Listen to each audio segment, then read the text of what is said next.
But as I've kind of mentioned, this is going to be kind of, well, I don't know what kind of Stars Without Numbers games you guys have played, with the exception of Zam, who I know this is his first time as a player in this system. Um, but I decided that I wanted to run this in the spirit of the game as pretty much a total sandbox. So you guys will be building and generating the world as you go. So there will be gameplay as your characters, but there will also be a lot of dice rolls to determine things like the environment that you guys are going to be in, or the cities, or whatever it may be. So today we'll probably just be getting ourselves familiar with your corner of the galaxy, and a few small other things, and probably towards the end will be where we actually finally meet and introduce our characters. But primarily, we will be setting up the system that you guys will be inhabiting. The first thing that I will want to do is build your ship with you guys. I did send the ship size and class and everything to you guys. I can send that again. There are only a couple of resources things. chat, right?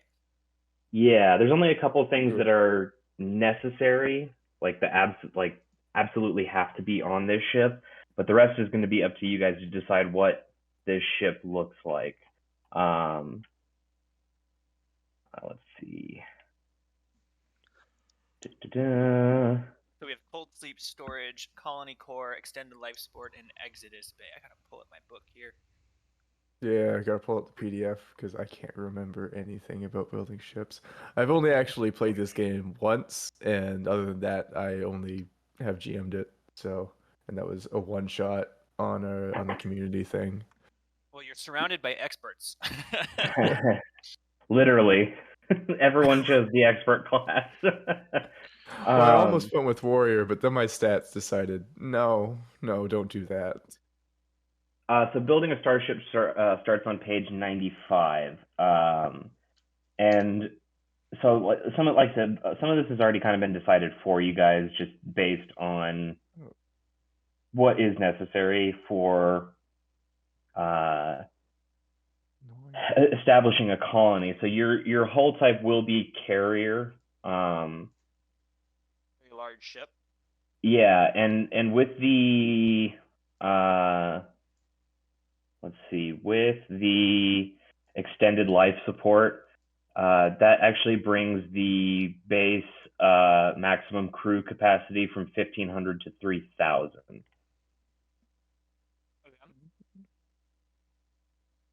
How I sort of envision it is, the entire crew of 3,000 wouldn't end up on. Well, they might end up on the planet. It depends. Do you sort of envision the ship staying in orbit of the planet for a while the colony gets set up, or is the ship itself like a fully sustained colony that could land and the ship stays there and is used essentially as a base? So it's kind of both. So with colony core ships, they don't actually have a spike drive. And we'll get into the reasoning for that in just a minute. But what replaces the spike drive is the colony core, which is going to be, it's effectively like a nuclear reactor or something to that effect that will generate all of the power for your colony settlement once it lands on planet. However, in this case, your colony ship detaches it segments itself, so part of it will stay in space to create a shipyard and sort of like a international space station type thing. So part of the crew and part of the ship will stay in space to start setting up satellites, start setting up small exploratory ships, while the bulk of the ship will land on the planet and start establishing a frontier base. Well, in that case, looking at just the ship fittings, and as well as my character specialization is a scientist. Having a lab would make sense, and one of the advanced labs. Do we have a cost limit on how much we can spend, or is it sort of assumed that everything will be taken care of? Well, how about I read this little preparatory introduction I've written, and that will maybe give you an idea of what you are dealing with here. Let's see. We very clearly are going to need luxury cabins. Yeah. All right, so the year is 2664. Asimov 10 Omega is on the very edge of civilized space, far flung from the primordial soup that birthed human civilization. The passengers of the colony ship Space Hath No Fury have been sent here on a fact-finding mission and to firmly place mankind's boot in the soil of this otherwise uncharted sector. Following up on distress signal beacons received some time ago, the Terran mandate approved for the commissioning of a colony ship to set out through the jump gates to this far-flung outer rim destination to investigate the disappearance of the colonists and whether or not this was a threat from other spacefaring civilizations, a mishap, or worse. We start with the reflection of a woman. She is distinguished by her military outfit, graying hair, as the arc welders beyond the glass light up the cabin that she is in. Captain Mimi Fikes' reflection in the glass stares back at her as the scene focuses beyond the glass onto a massive shipyard. Arcs of welding torches can be seen on the exterior of an enormous capital cruiser and its 7 companions. The door behind Fikes opens, and she turns and salutes the figure that comes through it, an older yet dignified woman with black hair pulled back tightly into a bun, her crisp uniform and pendants displaying that she is an Admiral of the Terran Mandate Unified Forces. She doesn't look up from her datapad as she makes her way across the room to the desk at the end of it. "At ease, Captain Fikes," she says as she flicks and taps the screen a few more times before setting it down on the desk and seating herself behind it. The room is quiet for a while as the Admiral continues to tap on the screen and flick things on it. The arc lights can still be seen in the background working on the hull of the massive ship. Fikes has been on orbitals before, but never on one of this scale, a massive shipyard with the sole purpose of building one kind of ship, colony cruisers. Finally, the woman speaks again. "You have an impressive career, Captain." Fikes looks up with this, as does the woman, and for the first time she has looked at Fikes since she walked into the room expecting an answer. "Thank you, sir, though I don't know what I have done that warrants any remarks, sir." The Admiral nods slightly at that. "Normally, no. Your career is not one that would earn you any medals or accolades or press. You have kept quiet and done your duty. Says here you graduated from the Naval Academy on time and with remarks, but declined to take on any of the Terran conflicts at the time, preferring a line of duty that took you to the frontier. It seems you have spent most of your time on the outer edge of the Mandate, protecting Terran interests and expansion. Stationed in many clusters at the foundation of new colonies, skirmishes with pirates and alien presence, while budding civilizations got their roots, security detail on slow freighter caravans to the outer world, jump gate patrols, honorably discharged and working for the last 5 years in the private sector, offering security consultation to burgeoning new societies, but always at the edge and away from civilized space. In fact, I might say that this little reprieve of duty on Mykonos Station is the most that you've spent inward since graduating the academy." Fikes doesn't stir. "Is there a problem with my record, sir? I wanted to be out there exploring. The Naval Academy seemed the best way to achieve that. But with all due respect, sir, I didn't want to fight, so officer school seemed the best way to achieve that. I have flown under the radar most of my career to ensure that I protected my interests as well as the mandates." There's a long pause. There's no trouble with your record, Fikes. You can relax. And please, you can call me Pang. You're no longer enlisted, though perhaps our offer may intrigue you into reenlisting, the Admiral says, straightening her uniform before sliding her hands across the datapad screen to project all of the information she has been looking at in front of Mimi Fikes. Her entire career on several squares projected in front of her. We are looking for someone like you for a newly approved Terran mission. A few years back, some ships disappeared through the jump gate out to the edge of civilized space. They exited through a recently built gate that had yet to be fully explored or colonized, and the intergalactic spatial highway had not yet been established in this corridor.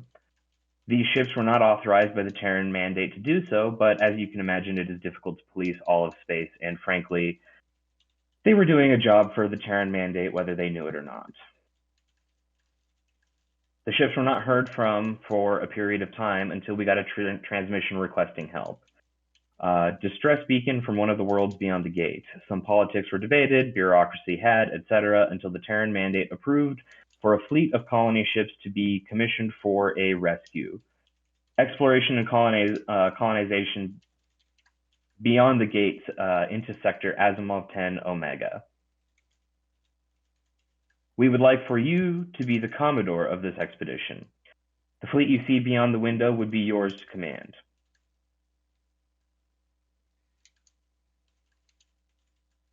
So, Very cool.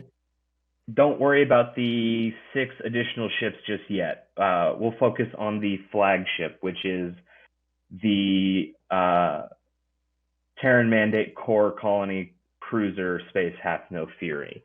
As I mentioned, there are some things that are absolutely required, and I put those into a spreadsheet for you already for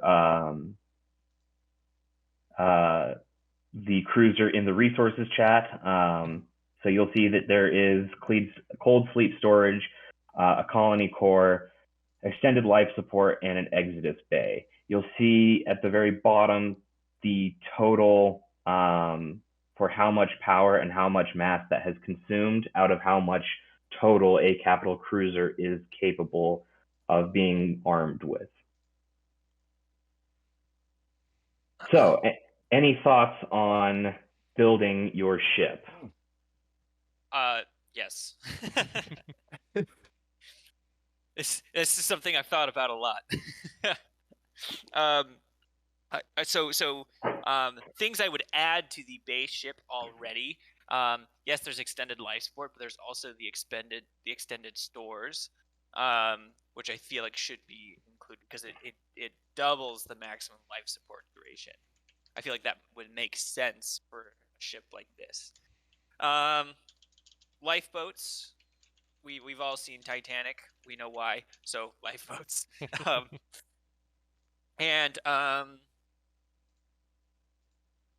I don't know. I feel so. You see the psionic anchor point item. It's a focal point for allied psychics powers. I feel like including that on the ship would make for some interesting gameplay because all the psionics would be dead or have gone crazy because of the scream. So just for story point, I would say maybe include that on the ship and see what comes of it. What else? Are we using teleportation? Is that a thing? So this is, I mean, you guys kind of already know what's coming, but this is the height of human civilization. So nothing is off the table to begin. Cool. Then I'm going to say, yeah, teleportation pads would make sense. Because, I mean, Star Trek, tractor beams, vehicle support fittings, tons of stuff we could throw in here. Workshops. Maybe survey sensor arrays for scanning planets, since we are a colony ship. Yeah, absolutely. Yeah. Since it's also splitting up into 2 separate sections, are we planning for both the ship that will turn into a colony base and also what is up in space? Or are we just planning for what's landing on the ground? That is up to you. So, like I said, we are going to be building this system as we go. And keep in mind that other groups will be playing in this system as well. So they may Cool. add things as we go. So don't worry if you're like, oh shit, we really should have, thought about the satellite. There might be, a group that decides they're going to play entirely in space. Okay. So I would say precog nav chamber. No, because we're not using a spike drive. Yeah, I was originally thinking about an advanced nav system, but do we really need it if we're just teleporting around currently? Well, Is it and so something that's that they the would thing have is, added? so in this day and age, in the year 2664, very few ships actually have spike drives because the jump gates still exist. Yeah. And with the establishment of the sort of intergalactic highway, which are like space lanes that have been cleared of debris, your navigation is, and your ship does have an AI as well. The AI is named Horizon, so I don't know that advanced nav is necessary, but I mean, like I said, I'm not going to discourage. The only thing I'm going to discourage you guys away from is spike drives. Mm-hmm. So my logic for the advanced oh, you're saying advanced nav. Mm-hmm. Never mind. Yeah. I mean, how would you feel about? I don't want to as GM, forever GM. The way I'm seeing is you could actually have like advanced AI replace the advanced nav computer for the same cost, power, and mass. Yeah, that makes sense because it's basically just an additional +2 to spike courses. So from a standpoint of like lore, it's basically just like, hey, you have someone who's helping out calculate. You have extra calculation power when it comes to traveling spike courses, and also an AI companion, which never goes wrong. Never. I feel like we need an armory because we did say this thing's disappearing, right? We're going after a disappearing colony. Yes. Cargo lighter. I'm making just a short list here of things we could potentially use. I need to get like a. I was so prepared for the campaign that I didn't think about anything for the Discord. Fuel scoops. How is the fuel system for this ship working? Well, so the fuel scoops typically are used to refuel spike drives. Mm-hmm. Okay, so unrelated to it then. Cool. Yeah, so I mean, think of the engine that you have would be like a cold fusion reactor or something like that. It's going to be able to push you in system to jump gates. But won't require any fuel other than nuclear rods, which presumably if you have a cold fusion reactor, you probably have a store of that somewhere aboard. How is the ship operating, do we think? Is it like a skeleton crew at all times? So I've given some thought to this, and I wanted to get your guys' opinion on this. But since it's a colony core, a carrier requires a minimum crew of 300 people to run it. And so my thought was 300 of the 3,000 passengers are crew for the ship, and the rest can be, NPCs, PCs that aren't, fitted for space flight or technical engineering or anything like that. So at minimum, you're going to have the crew of 300. If you wanted to make that bigger, like double it to like 600, I've got no problem with that. But I figured at minimum, there will be 300 people that are there just for the sake of operating the ship. Yeah. I'm thinking of it kind of like the from God, what's it called? I can't think of the name. The game made by Obsidian, the space one, open world or Oh God, yeah, I know what you're talking World? about. No. Anyway, they had a ship called the Hope, and it was Oh, basically a ship the like Outer the Worlds. Outer Worlds. Thank you. Yeah, it's like that basically, where it's like, yeah, you have a ship that is full of these, colonists who have said, yeah, we're willing to go to a random section of space, so they're all in deep sleep, and then you have a minor amount of crew that was taking care of the ship, which is at 300. So that really is sort of a skeleton crew until we land on the planet and colonize if needed. So they're sending us to colonize after knowing that there's been a transmission of help instead of sending like an armada or something to like Seems like the normal human response. yeah, go there and I guess land on the planet and become a civilization. It didn't work. Let's try again. I would say I would leaning towards so at a minimum an armory, because again we don't know where, logically speaking they would think, okay, well, we don't know, might have made this colony disappear, so we should go in a little bit more heavily armed than the last. Cargo lighters, this is something I'm actually using in another campaign. It's actually a play-by-post campaign, and we used them for like an evacuation thing. It's just a cargo shuttle, which to fit stuff back and forth, so we can put a few of them on there, like maybe 2. Yeah, that would actually be good too because those could be used for shuttling back and forth from the like if you're going into it from a design perspective of, hey, part of it's going to land on the planet, part of it's going to be in space, you then can transport those instead of them just being like for emergencies into full-time use to transport crew and cargo back and forth. Yeah. Why don't we use for drama's sake, let's go with 1 cargo lighter instead of 2, because why pay extra for redundancy when we're all about efficiency? Let's see. I don't know. How do you guys feel about 1 cargo lighter?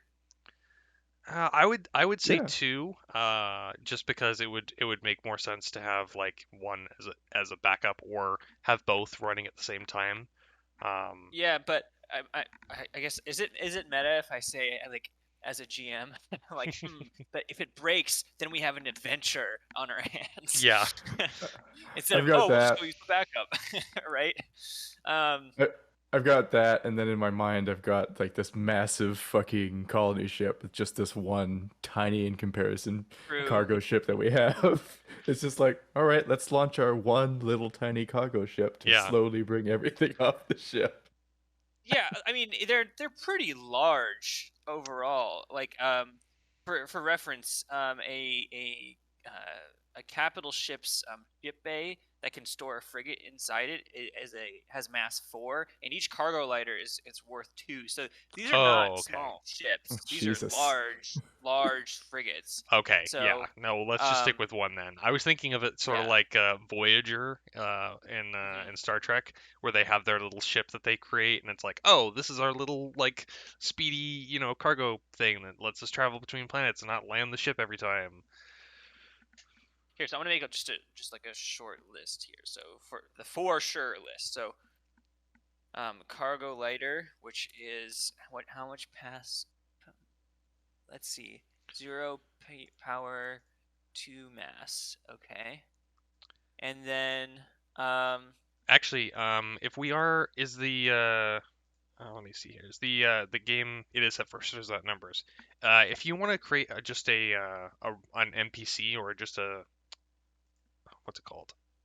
Someone a character that we can all edit. We can use the vehicle editor there to. Oh, that's a good idea. Have something we can edit. Idea.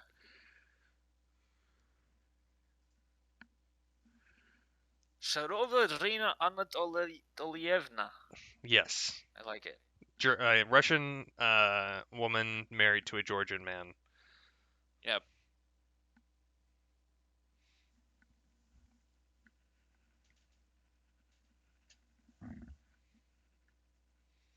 I'll help you with pronunciation. Thank you.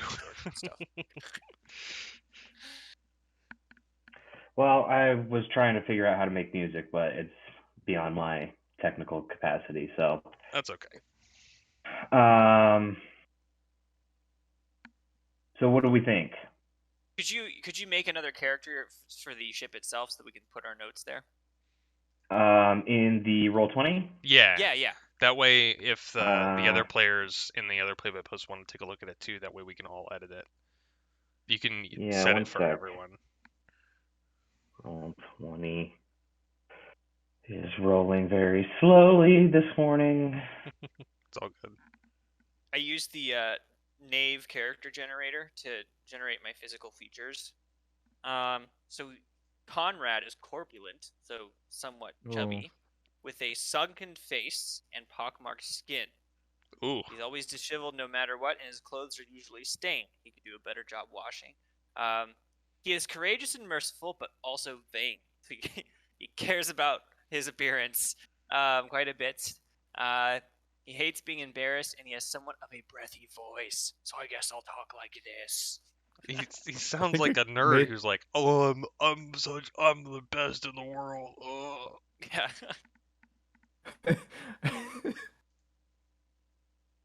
Maybe I'll just roleplay as the actually meme guy. Oh god. Let's see. Can be edited and controlled by all players. Let's see. I think that's all I need to do here. Yeah.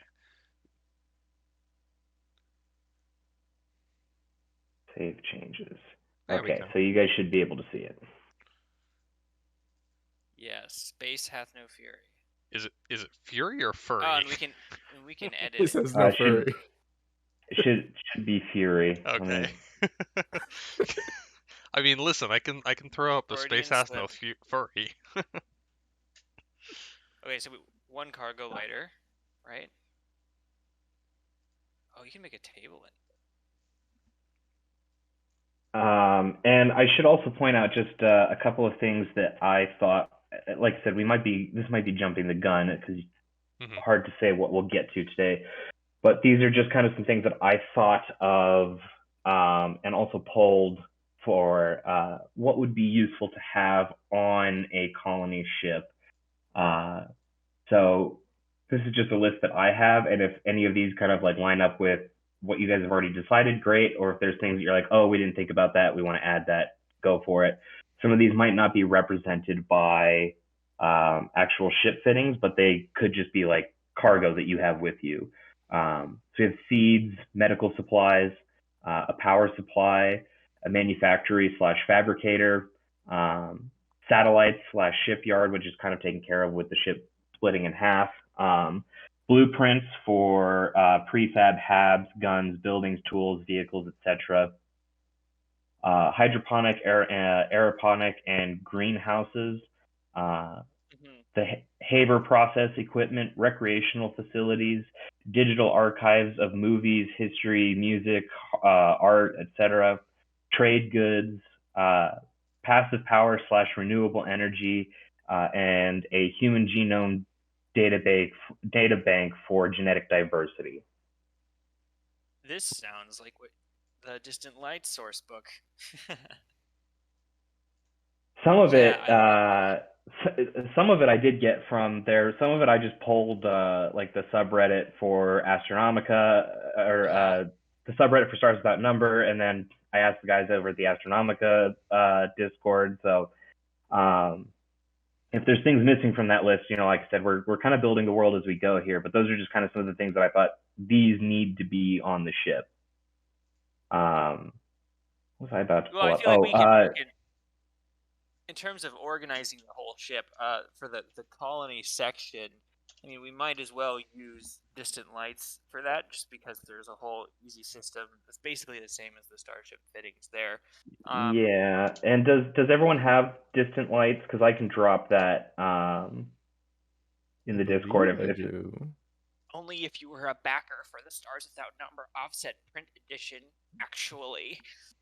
Yeah, I've got it, but it's on a different file at the moment. I'll have to go grab it. I don't think I do. I've got a bunch of fucking swim books. I don't think I have that one. Let's see.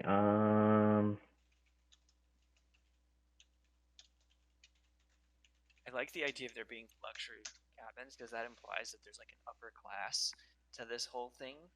Maybe like a mysterious corporate overlord. I just dropped it. Possibly frozen people. Yes. I like Snowpiercer. Have you guys seen Snowpiercer? Yes. Oh god. Yeah, that's I love that. I don't like the little blocks. Yeah. So Jordan, I dropped Distant Lights in the resources chat if you don't have it. Oh, thank you very much. Computer, why?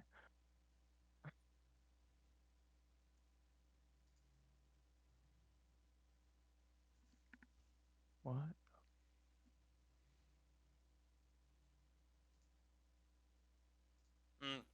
How do you feel about a mobile factory and extractor?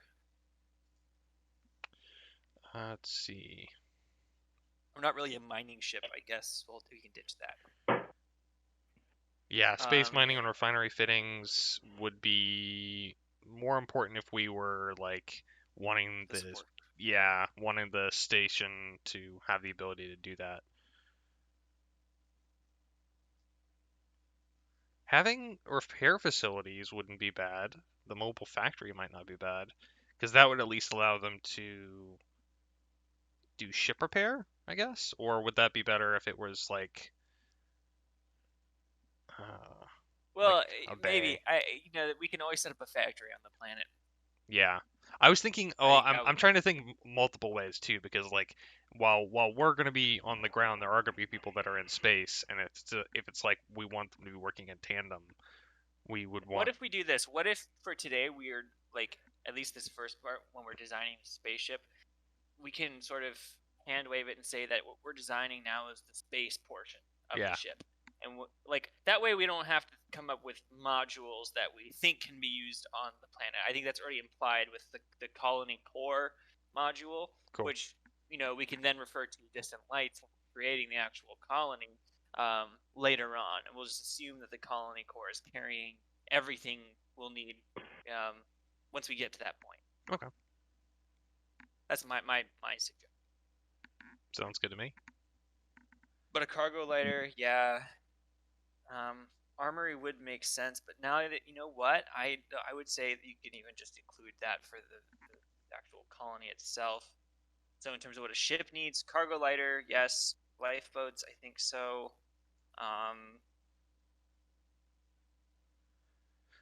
Let's see, teleportation pads because it's pre-Scream Terran mandate. Hydroponic production might not be a bad idea, depending on how long it's going to take for the ship to travel to wherever is a habitable planet. That too. I like that. From Mykonos Station to you're gonna. I mean, we won't play this out, but you'll be jumping through dozens of jump gates. It takes about a year from Mykonos Station to the jump gate that will take you to Asimov 10 Omega. Yeah. We can go a year without a salad. Well, hydroponics is always good whenever you're traveling like a year or more. Just because what you want to do is you don't want to rely on a food source that is going to be rapidly dwindling, even if you have a lot of it. You want something that is going to be continually adding to your food stores, so that way, in case something goes wrong with your backup stuff, you still have the capability of creating new plants. Or if something happens to your ability to create new plants, you have your backup stores that you haven't been using this whole time. At least that's my idea. Yeah, I like it.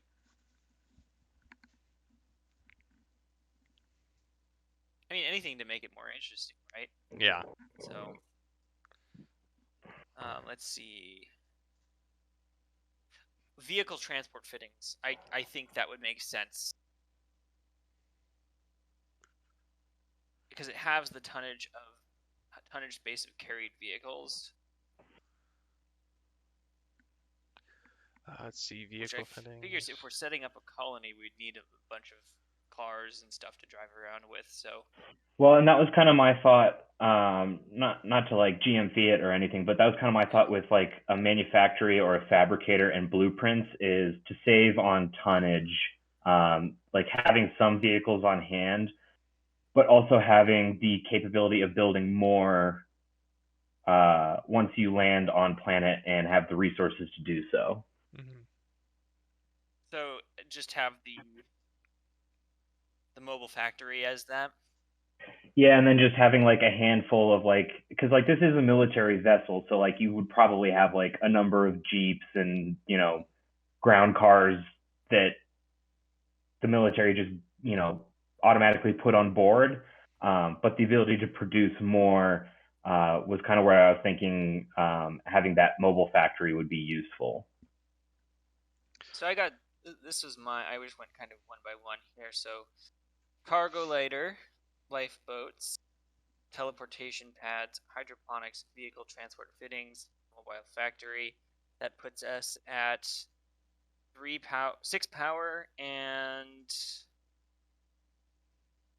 I think 8 mass. Yeah, I've been adding to the fitting section on the character sheet here. 9 mass. So right now on it, I've got cargo lighter, cold sleep pods, colony core, extended life support, Exodus bay, lifeboats, and then I added hydroponic production.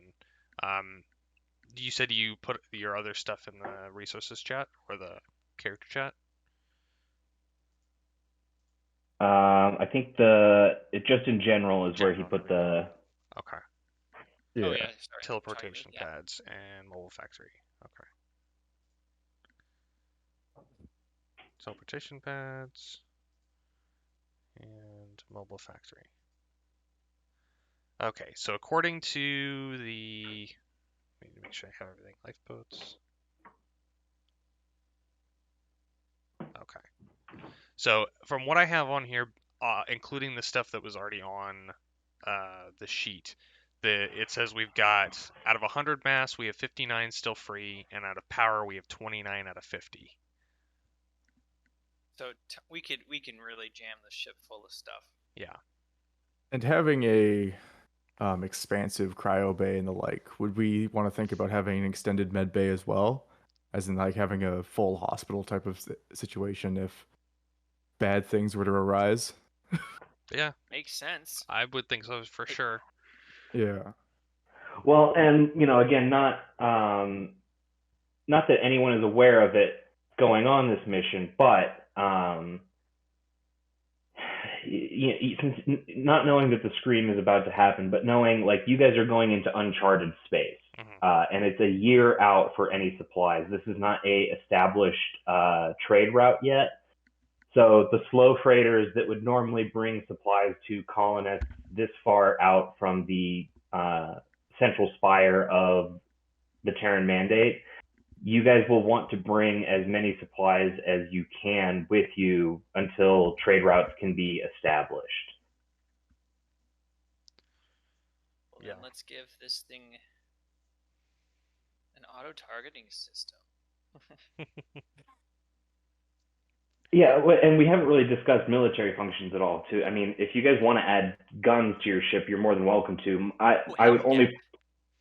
The only pushback I would give to that is since it's a colony core and it's eventually going to detach and be on the surface, I don't know how useful those guns would end up being. Anti-aircraft. With just like a big orbital cannon that we can call down. The Mac gun from Halo. Oh. We're gonna make Archimedes 2 station from Fallout and just wipe out the wasteland.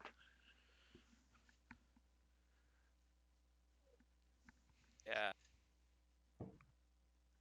Let's think. Boarding countermeasures. Oh shit! There's a map.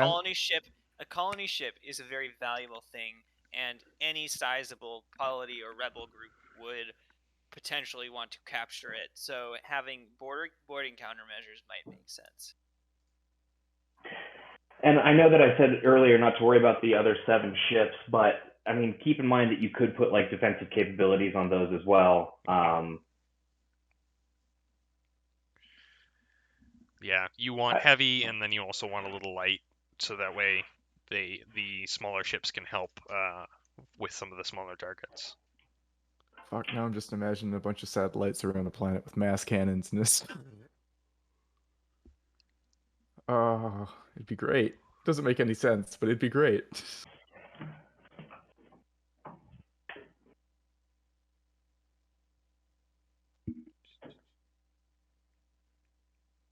Boxer drones. Oh. Those are so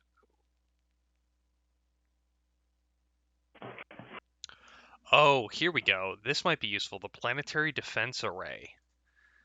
It basically is a defense mechanism against nukes or dropped like meteor impacts, penetrator rods, things like that. So it basically is a shield that can protect the ship or a planet area with that. So that could be useful for after it becomes a colony.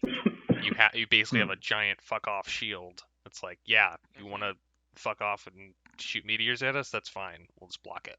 It says it's most of the time it's not used on developed planets because they have more powerful ground installations, but it's very useful in emergency situations or for poor or primitive worlds. I like it. Who added? It can make for an interesting gameplay where we have to defend it from. Who added this picture to the ship character? I just threw one up there. This is awesome. Oh yeah. Yeah, I just looked up like quick on Pinterest cool spaceships, and it was like, oh, perfect. Have you seen? I was honestly expecting Stargate something Universe? terrifying. Have we seen what? Stargate Universe. No, I have not seen it. It's about a colony ship, and it's really good. Nice. Okay, we'll add on Planetary Defense Array. So with that, we're at 25 free power, 51 free mass at the moment. What about automation support for extra crew and for construction once we're settled? Automation support. Yes. Oh, here we go. Ship can use simple robots as crew. Oh, that's a good idea. Well, and that would actually play well into Happy's character because he's playing a VI. Yeah. I just really want a bunch of robots running around. No, I fucking love robots. Oh, no. Not a second mobile factory. I'm going to remove that. How do I remove? Oh shit, with the mobile factory we can make the robots. Yeah. How do I delete you? Modify. Here we go.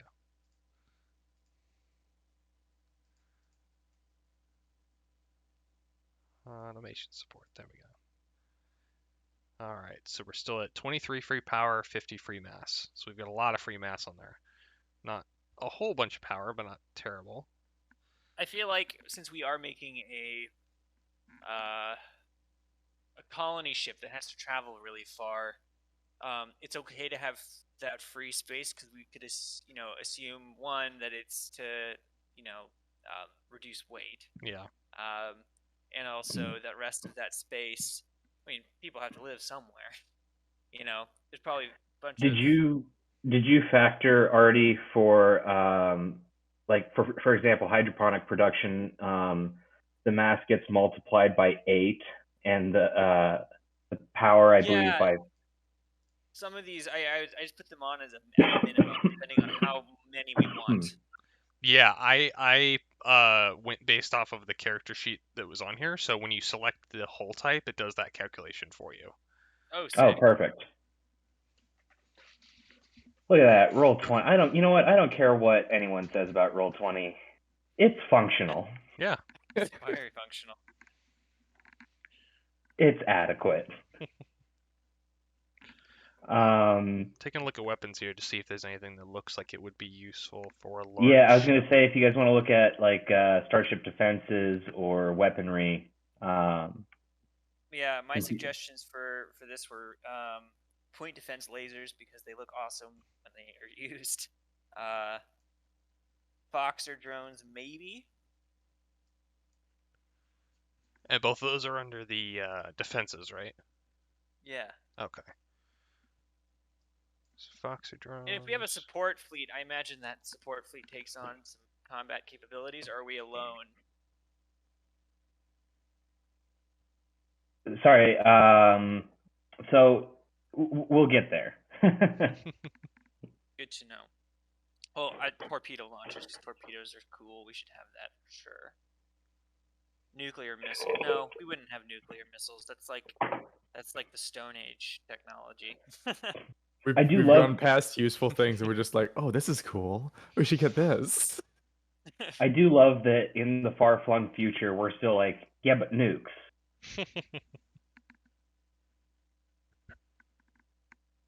Well, I think nukes were pretty much rendered, like, during the time of the Terran Mandate, they were just rendered useless because of the nullification fields they would use if they were detonated.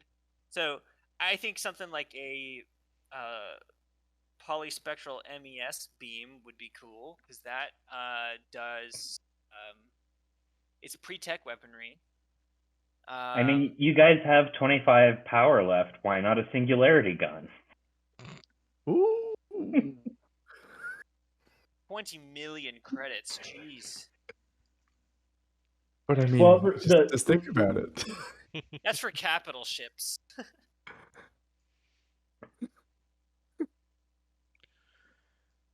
So I'm thinking it's kind of interesting, since we're running with only 300 crew. Like, it'd be very cool, like Zem was saying, having like Foxer drones, where they're basically just like small automated drone ships that confuse them, like the other ships, is like, oh, how many fighters do they have, and stuff like that, and then using points defense lasers to stop the munitions that are actually fired on our ship. So we just rely like on automation for all that kind of stuff, instead of having actual pilots go out there. It's like, just send the drones, it's fine, they're dispendable. Oh, I am absolutely down for having a fuckload of automated drones and robots and shit like that. Do it. All right, let me I'm just stuck on the image in my head of like an alien civilization and this colony ship coming out of the jump gate. Ostensibly, it doesn't look like an attack vehicle, except the fact that it has a massive singularity gun attached to it. Like, don't fire that at the colony. Oh, there's a smart cloud, a swarm of self-directed micro drones. So with point defense lasers and the Foxer drones on there, we are at 18 power and 38 mass.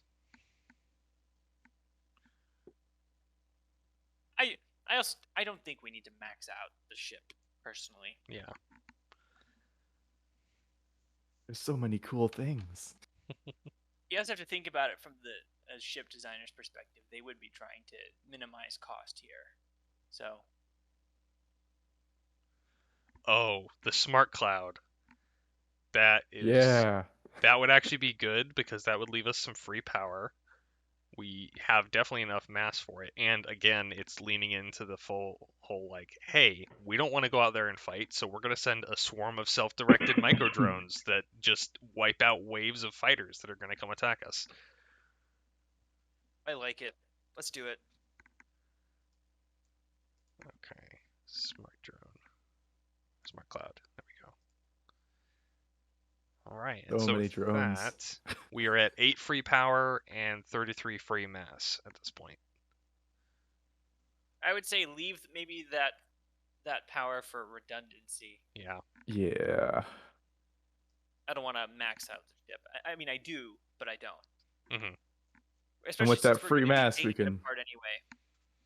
With that free mass, we can justify those like big scenic views where people walk out on the balcony and see all the fucking cryopods. Yeah. Yep. And we can also use that as, we can say that, that remaining power and mass is used dedicated to the colony, which we can then, again, go into the distant light source book, and we've got, our colony building stuff, and go from there. Yeah, we also can establish how much cargo space there is in the ship too, because cargo space doesn't use any power; it just uses mass. So with 33 free mass, with cargo space. Yeah, we can fill up as much as we want with that, and then leave some free. Yeah, I'd say let's do that. Let's do that. How much cargo space do we want? Because I think for each it's 1 mass for each one. And with cargo space, let me see here.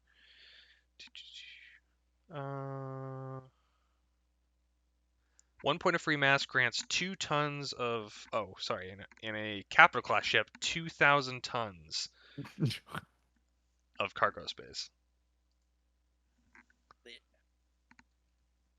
So that would be 66,000 tons if we converted all of it. That's makes sense. Yeah, that's a terrifying amount of cargo. I'm gonna really quick look at the Engines of Babylon book here. Yeah, so the mass of vehicles, I think, is in tons.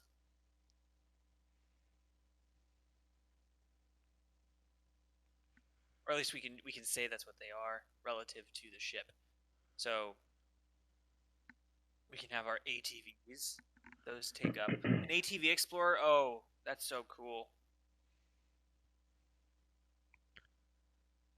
All-terrain vehicle. Can we have an ATV Explorer on our ship as a part of the ground equipment? Apparently, an adult male polar bear weighs exactly 1 ton, so we could have 66,000 polar bears. Or specifically 66,000 right whale testicles, not left whale testicles. Those weigh differently, but the right ones. That would be an excellent defense against borders. Yeah. Fuck it, stick the fucking polar bears on them. You think you can find us? Look amongst these right whale testicles. Is it Parks and Rec where Andy is they're doing like mock UN, and Andy trades all of his natural resources for all the lions in the world? Oh man, that sounds like it. That's funny enough. That's where they make the only Georgia joke in the entire show. Oh really? Yes. Donald Glover's character comes in with a Georgian accent from the state Georgia, but he's representing Georgia, the country. Oh god. A newborn baby whale. I live in Georgia. If you were, hence the reference. The country, not the state. Yes, the country. Never mind. Apparently, the whale is just called the right whale. It's not the right ball. It's the right whale. So both sets of testicles are needed. Oh. Well, now I'm curious. What is a right whale? I have no idea. It's just similar like to a normal whale. It's similar to a left shark. Right whales are black whales. They're baleen whales. So we have cargo lighter, cold sleep pods, colony core, extended life support, exodus bay, hydroponic production, lifeboats, teleportation pads, mobile factory, and automation support. With 2 S's, so you know it's good. Yes. Support. I'm wondering how long it's going to take for me to kill myself with those teleportation pads. They say you die every time you use them, so. I was going to say ostensibly every single time.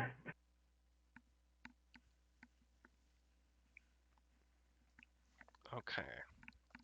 Well, is there anything else? How much cargo space do we realistically want to add? GM's ruling. Say that again. How much cargo space do you think would be applicable for this? Given that we have like all this free mass left, what would make the most sense for a colony? I mean, like I said, so the ship is going to be equipped with a certain amount of supplies on it. Mm-hmm. Thinking, building supplies, because like the ship itself will become hab structures, buildings, etc. But when you want to go to expand, you'll want more building supplies, which you might be able to mine from the system itself, but you won't have the capability of doing that right away. So you'll want some amount of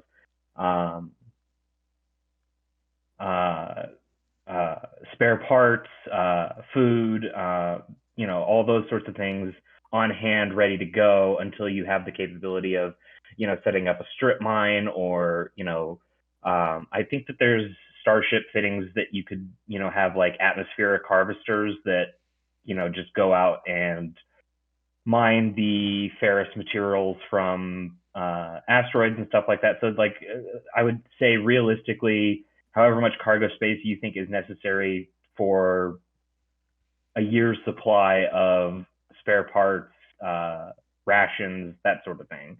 Okay. So how about this? I'm going to go ahead and add on half of the mass that we have right now. So that would be around 16 or 17. Yeah, let's put it for 17. And then the rest of the mass we can leave for free. In case we need to add something or change something, or just as flavor. How many tons was that? So 300 people, or actually maybe slightly less than 300 people now that we have automation support. So it's 2,000 times 17. So let me pull up a calculator because my brain is not working. 2,000 times 17. Yes, it's too early to do math. 34,000 tons. 34,000 tons. I don't know how much 300 people would actually use. Human male on average is about a tenth of a ton. So 10 human males would be a ton worth of space.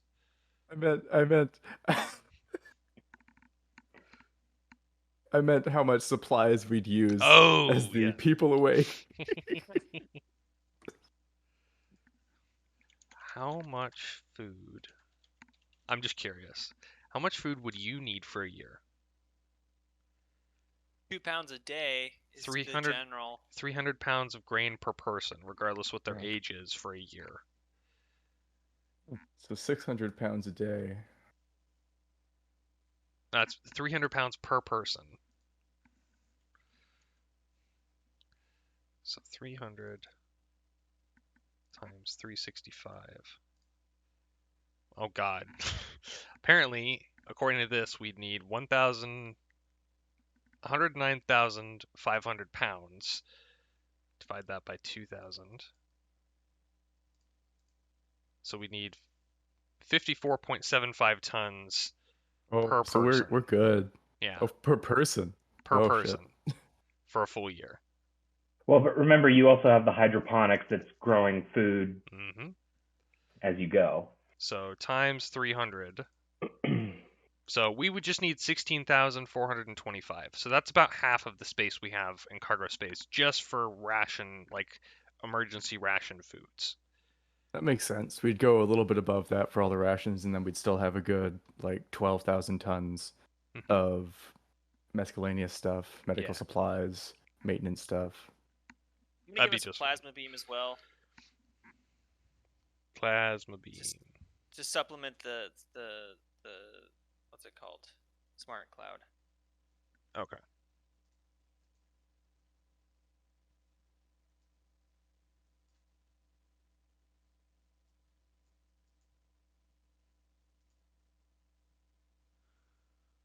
I don't know if that went in there correctly because it looks like it has 0 power and 0 mass. Really? I just put it in now. Maybe let me refresh and see if it. Oh, there it goes. Maybe it was just me. It does 0 damage. 3d6. Oh, yeah, that's what it is. Yeah, so we're at 3 free power, 14 free mass at the moment. But that should be just fine. Cool.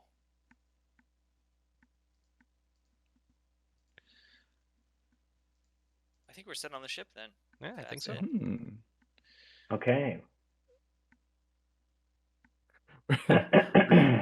we're gonna wake up the people, and we're just gonna be like, "Hey, we don't have any food left, so fucking suck it up." Guess who's getting eaten first? We've planned this out perfectly. We designated your cold colony storage as freezer section. Like Futurama, where Fry and Bender start using the cryotubes to store like milk and. Okay. So you guys set out on this year-long journey. I just uploaded a couple of images of kind of what I imagine the jump gates to look like. I don't like the idea of like just a ring floating in space. So I imagine it has like some sort of ethereal look, like the second image. But I imagine that it's I imagine that it's like a station. So that first image where it's like a long tube, and at one end of it is the jump gate itself, and then there's built out places for like ship repair and that sort of thing. Give you our next bit of flavor text here. Yeah, because I was gonna say, for those jump gates, I was always a little confused as to whether it was, hey, we're gonna jump you out to a spot in space and you have to build the return platform, or if it was kind of like we have to have one at both ends in order for it to work already. Meaning you have to travel super slowly to get there and then build it, and then you can come back. Yeah. That's my thought, is that like somebody took the time to build spike drive ships to go out to this sector, build the jump gate, and then once it's up and running, it's connected to a network of other jump gates. But you have to do the slow method to get there first. Okay. Spike drives did come first. Yeah. That was the thing they mentioned. And it was only after these, I think it was the second wave of expansion, where they sort of disappeared, because by that point the jump gates had been established, if I'm remembering my lore correctly there. Yeah. Which also explains why the layout of the sectors today reflects that of the actual expansion of the Terran Mandate. So yeah. Okay. So the jump gate dwarfs the already massive colony carrier as its nose cone emerges into the system. The ship floats for a period of time just beyond the gate, appearing derelict, abandoned. On board the ship, soft orange emergency lighting is the only indication that the ship has power. Long corridors, cold, silent workstations, vehicle bays, and cargo holds with their cargo secured and mag-locked down for transit. An airlock with empty vac suits in a storage locker. Moving through the ship, there is not a soul in sight. We see a top-down shot of a circular room with a cryostasis tube leaning angularly opposite the hatch of this room. A small readout on the glass of this container shows the vitals of Captain Fikes in the soft darkness of the room. A monitor at a workstation boots to life suddenly, and a single line of text on it reading core status, stand by. The cursor blinks next to it slowly as a new line of text appears. Core status active, initiating power cycle. A red light next to the monitor cycles to green. The overhead lights in the entirety of the ship begin to blink and flicker on as the hum and glow of a long hibernating reactor core comes to life. A coffin-sized portion of the ceiling descends into Captain Fikes' quarters as the cryostasis tube animates and lifts the tube onto the medical table descending from the ceiling. Robotic arms springing out of the side as the capsule opens and the captain is deposited on the table. A number of injections go into the captain's arms. Other mechanical armatures poke and prod as a disembodied voice comes over the ship intercom. Good morning, Captain Fikes. This is Ship AI Horizon. The year is 2665. When you have fully acclimated, please join me on the bridge. We cut to a montage of more personnel and skeleton crew waking, showering, eating, etc. after cold storage. The ship AI Horizon is assisting and orchestrating the whole thing through a number of ship VIs that it has command over. As Captain Fikes sits down for debrief with a cup of coffee and to hail the jump gate operator, She is troubled when there is no response. She continues trying to hail the jump gate and the 7 other ships that were supposed to emerge from it.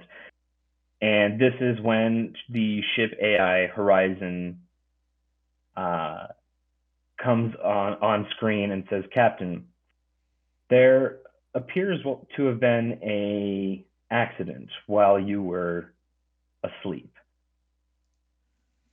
Calculating back to the point of origin, it appears that a metadimensional wave of energy originating from the Veil cluster has swept across the entire galaxy. Nobody's not sure yet what is the source of this, but it does appear to have knocked out all power to the jump gates. Hailing the jump gate will not result in any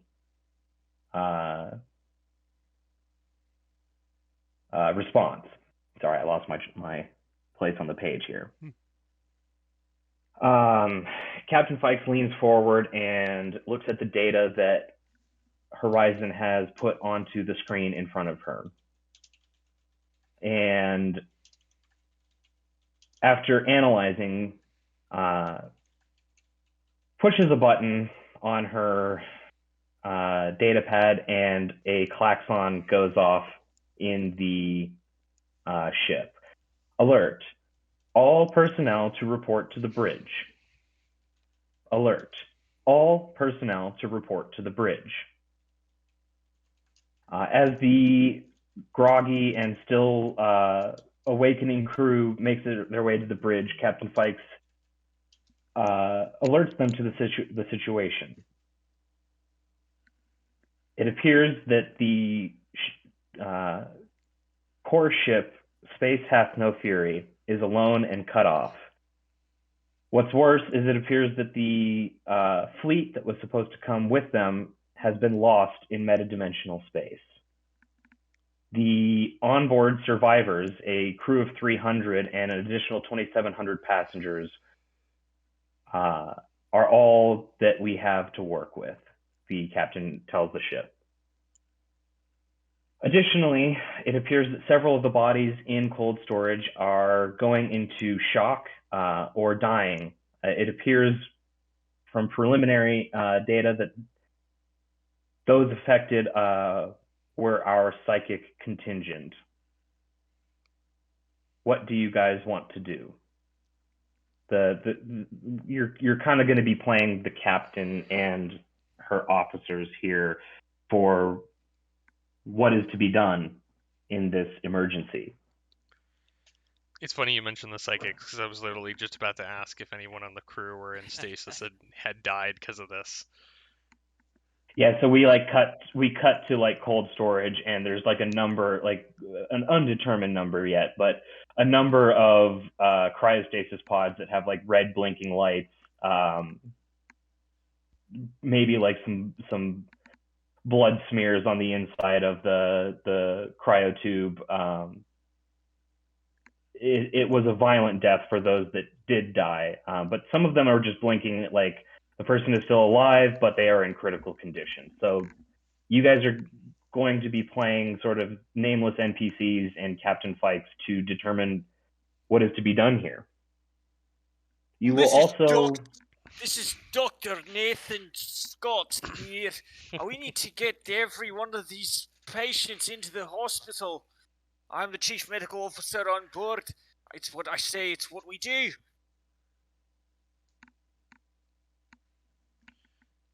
Sounds like a plan. Or I had to turn around there. Kind of broke down.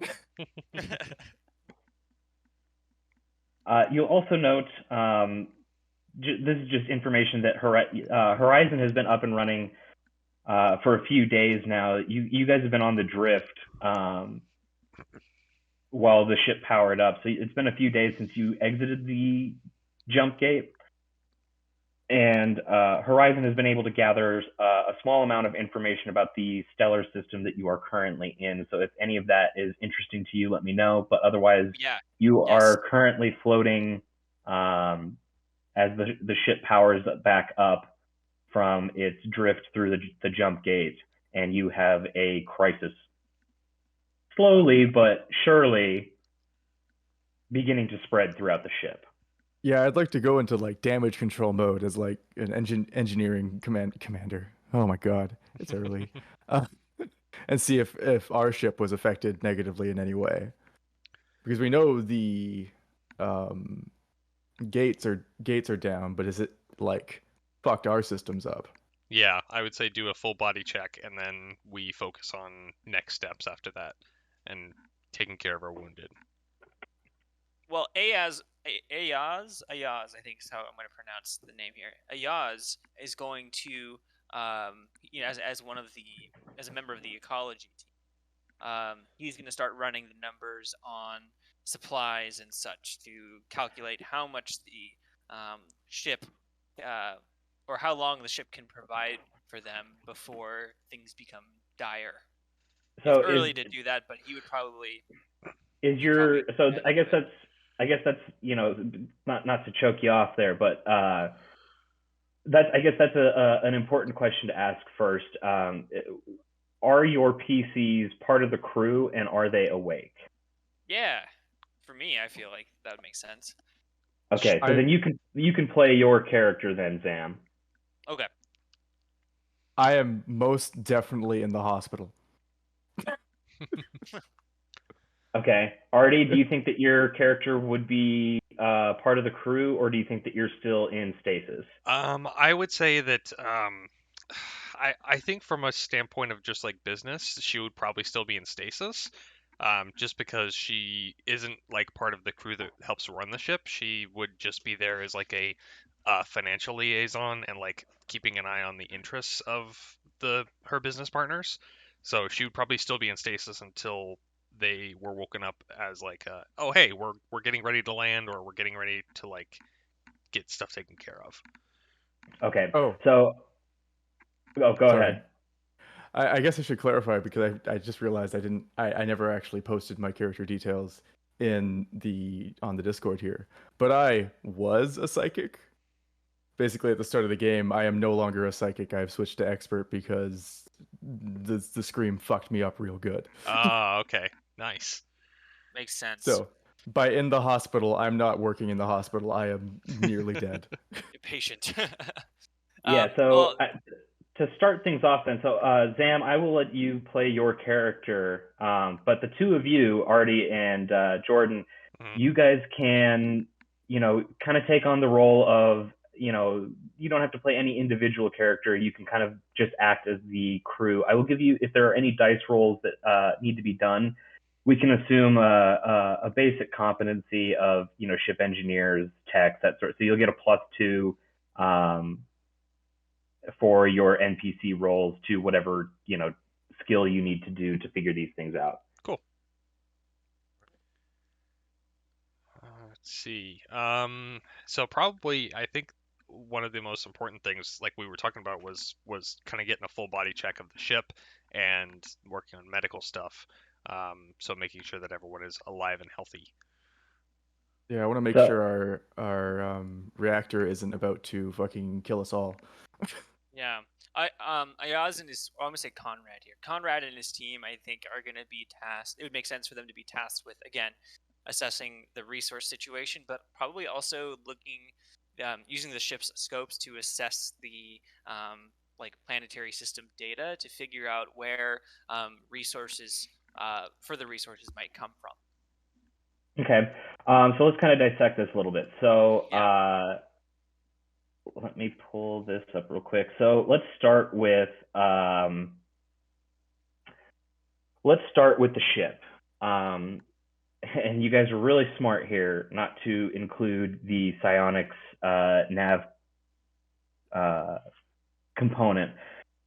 Since the scream was a ball of meta-dimensional energy that spread quickly through the galaxy, there is no damage done to your ship. Any ship that was in meta-dimensional space, you may as well consider permanently gone, wiped from the face of existence. Any ship that had any sort of psychic components on it will have massive structural damage to it. since you don't have any of that, the ship is fully functional. You were out of the jump gate before the scream happened, but you can assume that your 7 companion ships were still in transit and therefore effectively gone. The biggest crisis that you are dealing with right now is that a number of your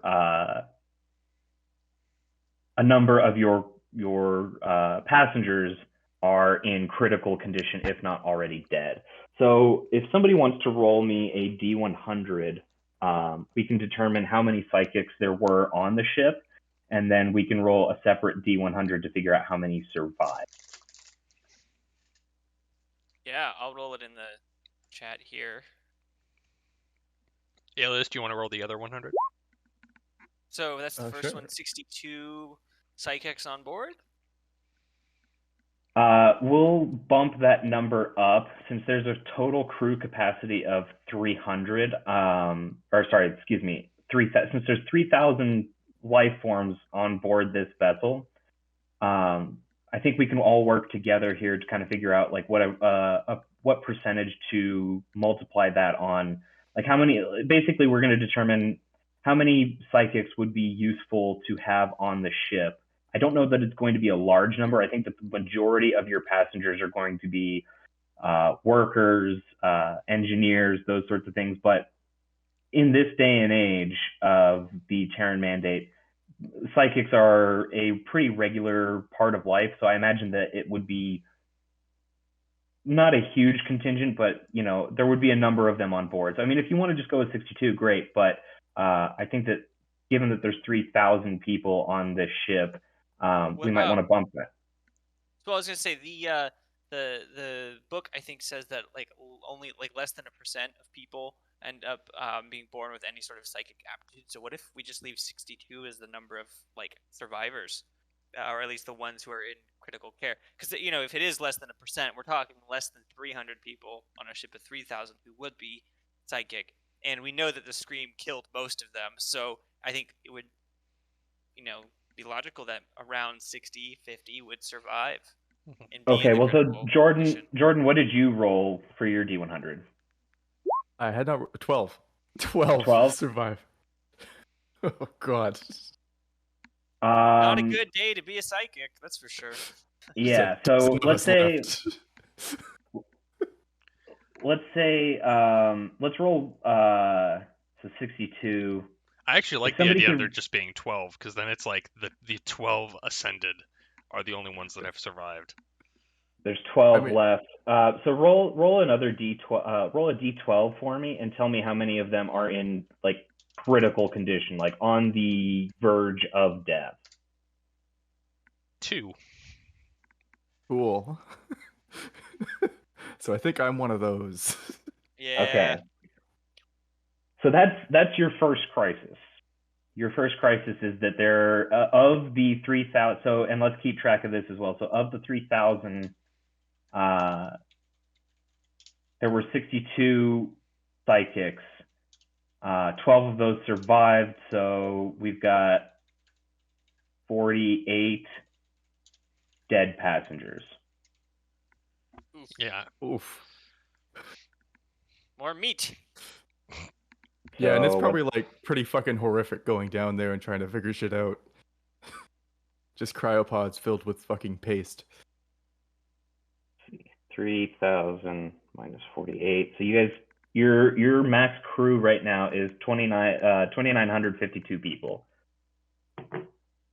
So let's start. Oh, and then I'll give our ship survey stuff, and then we'll play out the NPCs and everything to figure out what's going on. So here is the information regarding this system. So you guys have landed in a solar system that has 2 stars. Let's see. Oh wait, no, hang on, that's wrong. You have one star.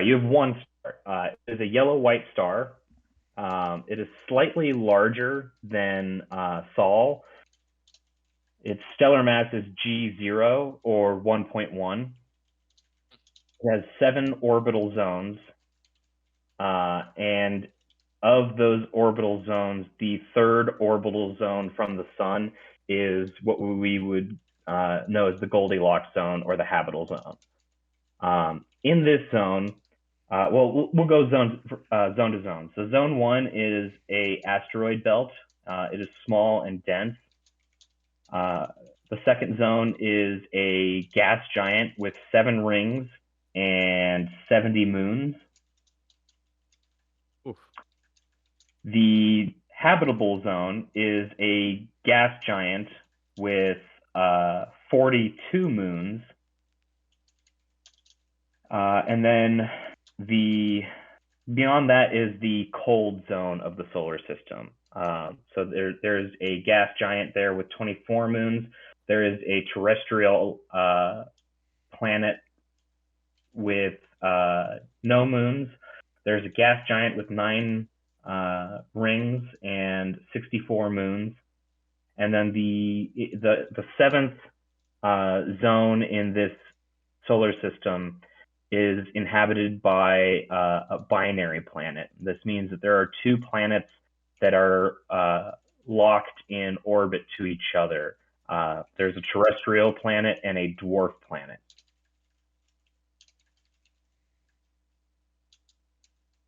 So is our our sector map here in the resources?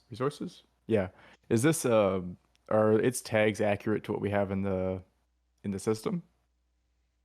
It should be. Let me get to the map. I think hostile planets, if our scans are right. Well, so you guys should only be able to see one system 0508, right? Yeah. 508. I'm just looking at our options. So there should be the only one that has any system tags should be system 3. System 3. System 3. It should be 3 dwarf. It should have colonized population and freak geology. Oh, I was just looking at the. We're looking at a dwarf planet then. Yeah. With a human population on it. We should make contact with them. Well, so the tag is actually representative of you. Oh shit! This dwarf planet, it's a moon of the gas giant, and from your sensor scans, Conrad, this dwarf planet or moon is the most likely place to be able to sustain human habitability. Well, it looks like we're gonna lose some weight by going here. Airless and thin atmosphere, temperate temperatures. So when you say a dwarf planet, you mean it's we would astronomically classify it something like Pluto? Exactly. So it's roughly the size of like a moon or Pluto. It's not. It does have comparable gravity to Earth, so the planet is very dense. Oh, okay. Despite its smaller diameter, but it is a smaller planetoid. We got a gas giant here that has breathable air with a pressure mask. What color is the gas giant? Just curious to paint a picture in my mind. It's comparable to like Jupiter or Saturn. It's let me see. It's yellowish. Yeah, so it is primarily made of hydrogen and helium. So it's probably closer to the orange spectrum, but yes, it's comparable to. Go ahead. So this dwarf planet then that we are looking at heading out to, it says airless or thin atmosphere, right? So there's no atmosphere. It's very thin. So imagine that the whole surface is at like the elevation of Mount Everest. It has an atmosphere, but it is very thin. Okay. And okay. So then, in surface temperatures, it says temperate. Yeah, so it's got a mix, and we'll dive into that a little bit later. But it's very comparable to Earth. It's despite the thin atmosphere, it does appear to have a biome. There are several different ecosystems: deserts, tundra, mountains, swamps, forests, etc. So it is comparable to Earth, and you find that, like, looking at the other 42 moons in this habitable belt, there are some other ones that are habitable, but this is the most likely to sustain human life. Okay. And is this the planet where the distress call came from, or is it the system is where it came from? Glad you asked. Either Jordan or Artie can make a notice or no roll for an NPC that's doing like scanners or something. First roll of the game. Go ahead and take it. All right, I'm sure it will go poorly. You said it was +2? Yeah. I'm just gonna roll 2d6 + 2 here. Holy shit, it wasn't awful. Oh yeah. So that's a solid 10 there to use scanners. Oh, we even have proper planet scanners, actually. Yeah, so with that information, you find that it is beyond this solar system. It's somewhere in this sector, and likely the colonists that were here before you had spike drives and went on to explore other systems in the sector, but they would have had to have come here first. So there might be signs of habitation, or even possibly other humans in this sector still. But the distress beacon came from another solar system. Well, I guess they're SOL for a bit until we get our shit together. Yeah. I feel like the captain then would make the decision to, at the very least, park the colony ship in orbit of this dwarf planet. Yeah, so Captain Fikes gives the orders to enter orbit with this dwarf planet.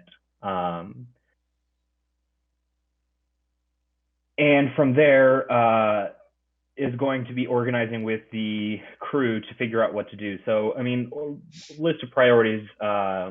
Do we want to detach part of the ship and land it? Are we going to make this our permanent base? Do we wake the other colonists, or do we wait until a base has been established? Exploring the solar system around you. You guys do have. You guys mentioned like having drones and stuff. So I mean, you could send like out some, and you have planetary sensors, so you could gather data on the resources that you might have available to you here. Let's task a planetary ecology team to go down to the surface using or at least take scans of the planet, figure out where the best resources might be, and then send a cargo lighter down to a potential landing site. While we have the astronomers maybe get to work kind of making an assessment of the system. We also don't know what kind of wildlife will be down there, so we should probably send some sort of scout team along with the ecologists. Yeah, so Horizon, the ship AI says, Captain, if I may, perhaps we send a small scouting party ahead to determine the best location for a colony to get a foothold on this planet. If it is okay with you, I would like to send one of my robots along with you. And Captain Fikes kind of waves her hand and says, yes, that's fine. Somebody get me the head of security. We'll need to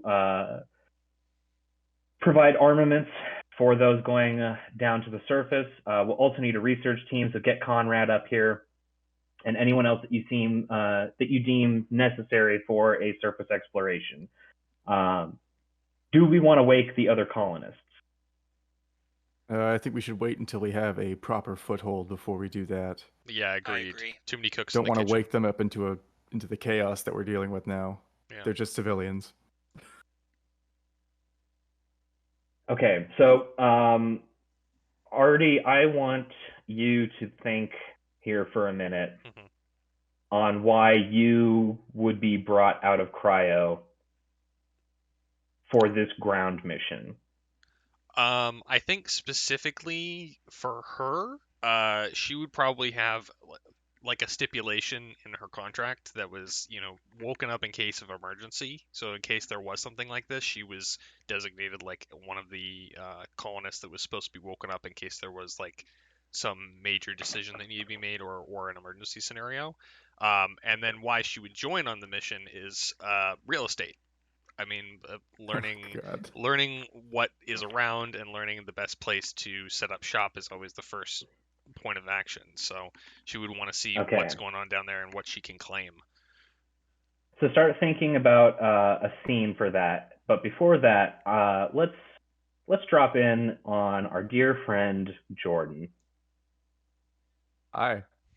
We open on a scene of chaos.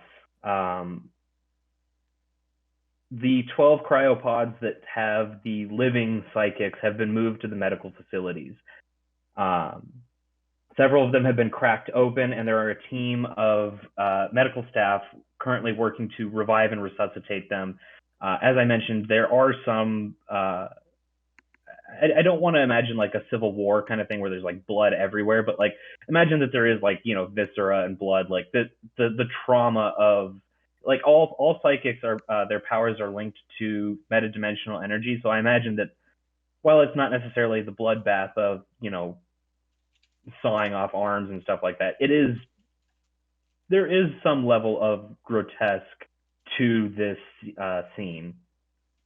And we close in on one cryopod with a number of doctors standing around it, and they have not opened it to resuscitate, but the patient is beginning to flatline.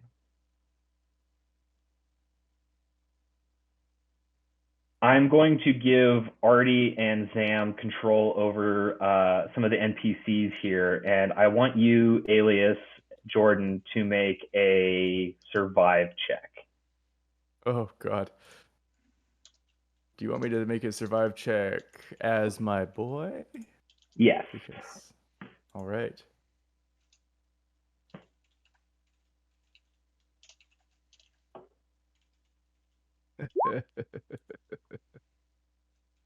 Plus strength. Nice. What am I doing? Oh.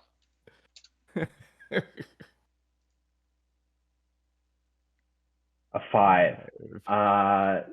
Yeah, so that's a fail. So Artie and Zam, as my team of medical experts, this patient was already in critical condition, but the warning lights on the cryopod that has not been opened yet klaxons start going off, and a small voice module on the cryo tube says, "Warning, critical condition.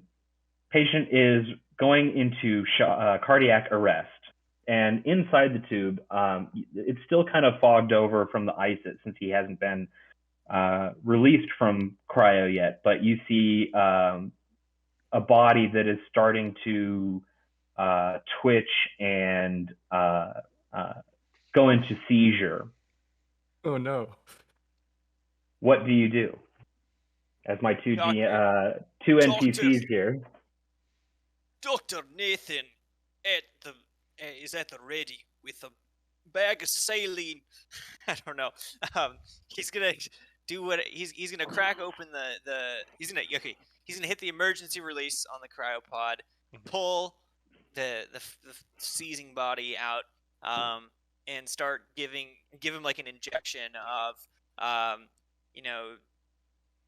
Tang. I don't know, whatever the hell we're gonna call this juice that that helps them sort of revitalize after coming out, in the hopes that it'll stabilize him. Okay, and Artie? I'm going to inject a anti-seizure medication as well, just something to try and reduce swelling in the brain, and monitor, begin hooking him up for standard vital monitoring. So like IV, heart monitor, that kind of stuff. Okay, so both of you guys give me a heal check with +2. So just using our characters or using NPCs? Just roll 2d6 +2.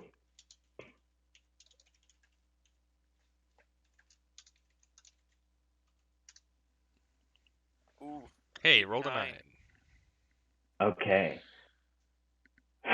This is going to be interesting. So, you guys managed to stabilize the patient, but Jordan, I'm going to give you kind of creative license to describe what happens, but being a psychic, and we don't know what kind of psychic you were beforehand, but your body is reacting on autopilot, and it reaches out to that metadimensional energy.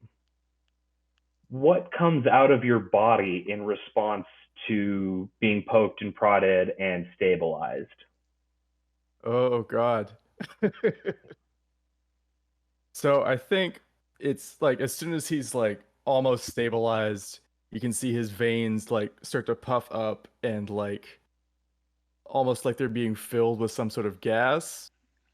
And he just starts to vomit up this thick black sludge just all over himself and the people surrounding him. His eyes start to bulge, he's starting to turn blue, and this massive sludgy thing is just resting on his chest, softly swirling and like thrumming like it's breathing.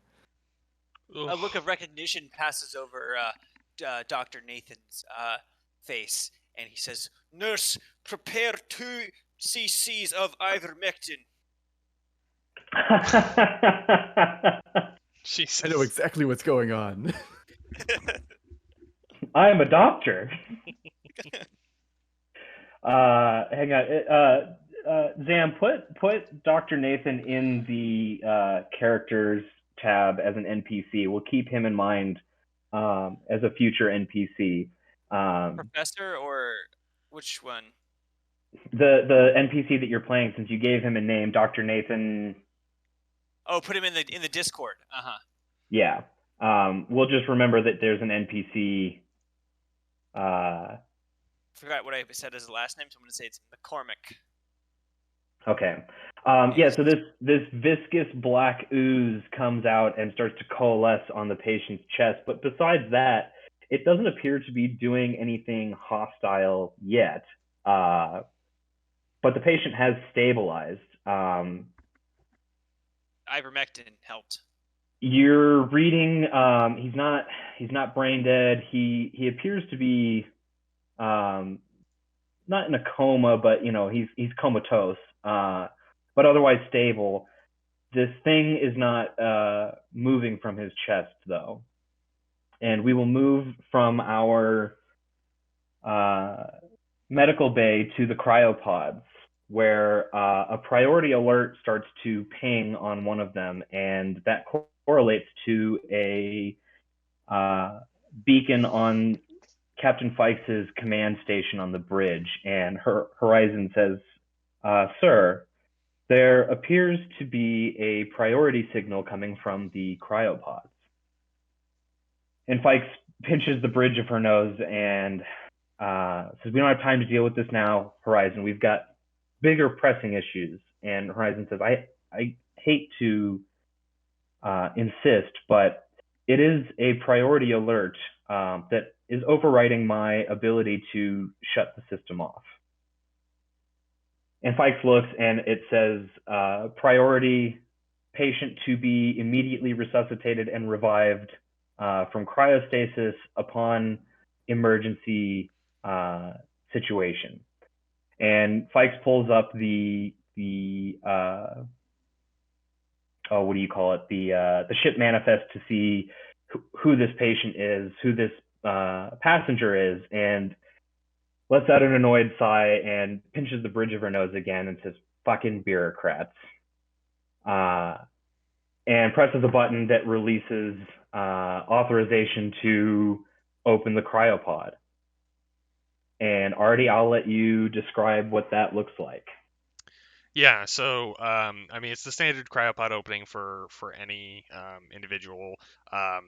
Opens up from the side or from the front, splits open, and you see similar process to what happened with the captain, injections, things like that. But it is into a woman much older. She is dressed in somewhat fine, but I hate to say like medieval, but she wears like pelts and some small amount of like feathers and things like that. And she has this beautiful graying hair that she looks like she's trying to keep well trimmed, but is still sort of messy as it rains down her face. And as she wakes up, she doesn't seem overly concerned as to what's going on, but quickly checks the situation around her and checks a data pad on her to find out what exactly the situation was that woke her up. Yeah, and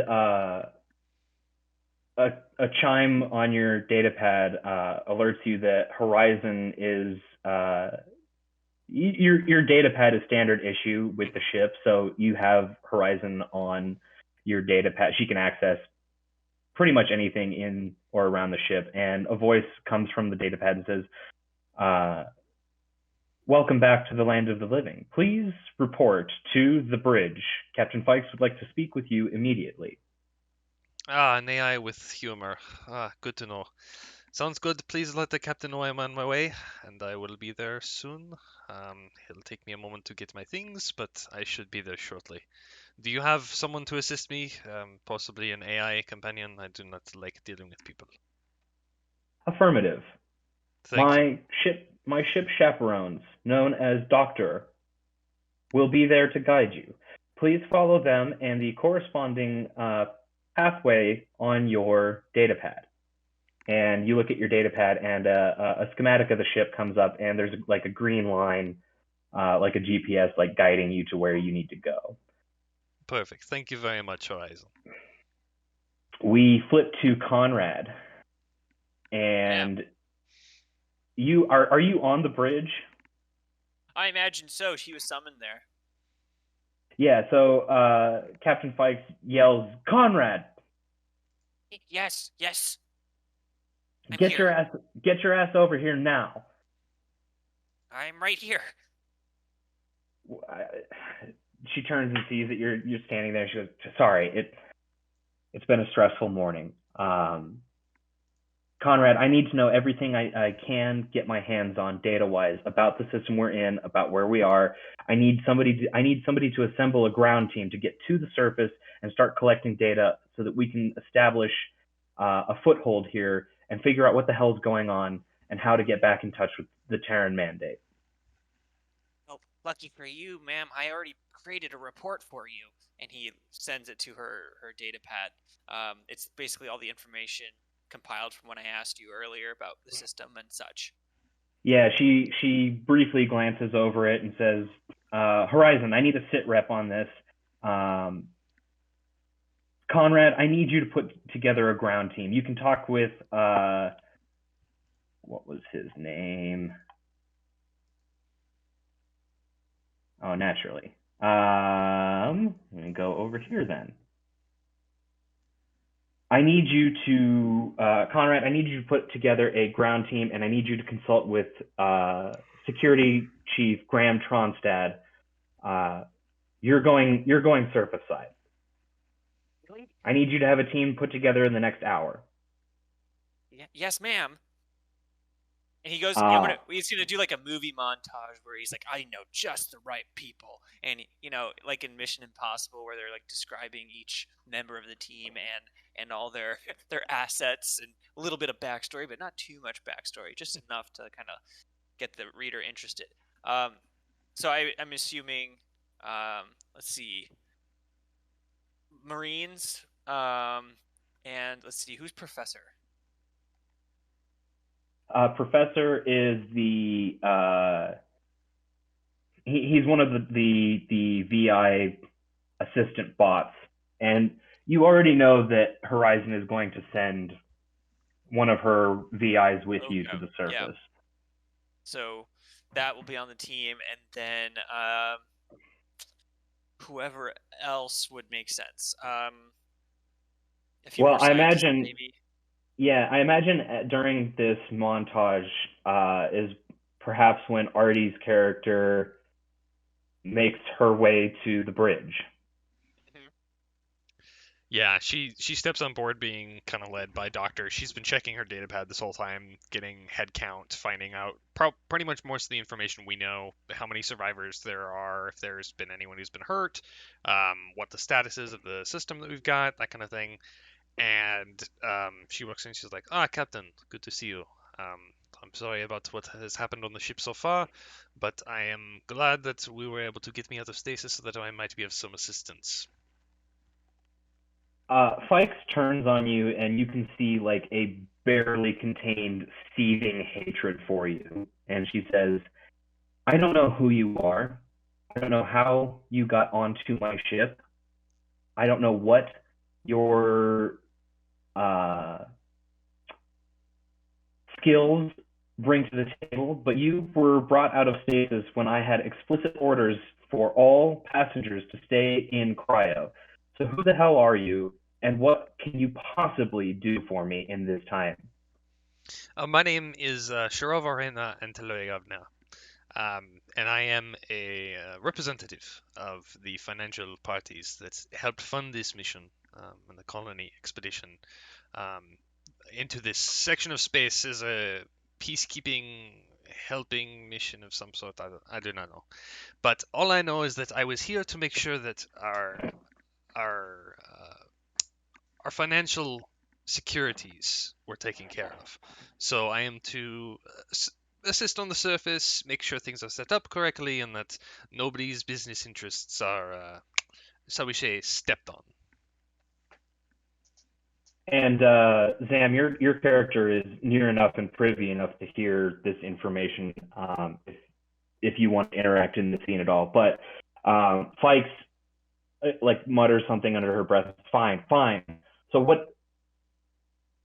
Look, I need more information before we do anything, Shurova. I'm sure that you will be useful or will prove useful. Otherwise, you would not have been able to charter a position on this ship. But right now, I need to deal with the crisis at hand. Conrad. Yes? What's the situation on our ground team? Almost entirely selected. Great. Once you have the entire team selected, I need you to go talk to Graham and get your outfit for surface exploration. And at that point, we'll switch back over to get some ice here. We'll switch over to Jordan, who has made a startlingly quick recovery. You are now conscious, and as your eyes open and kind of blearily gather your surroundings, you see this viscous black bile grotesque shape sitting on your chest, and you see medical staff like kind of keeping their distance but also still monitoring. I think he's gonna react with immediate panic. Yeah, I think you're gonna have to make a mental saving throw here.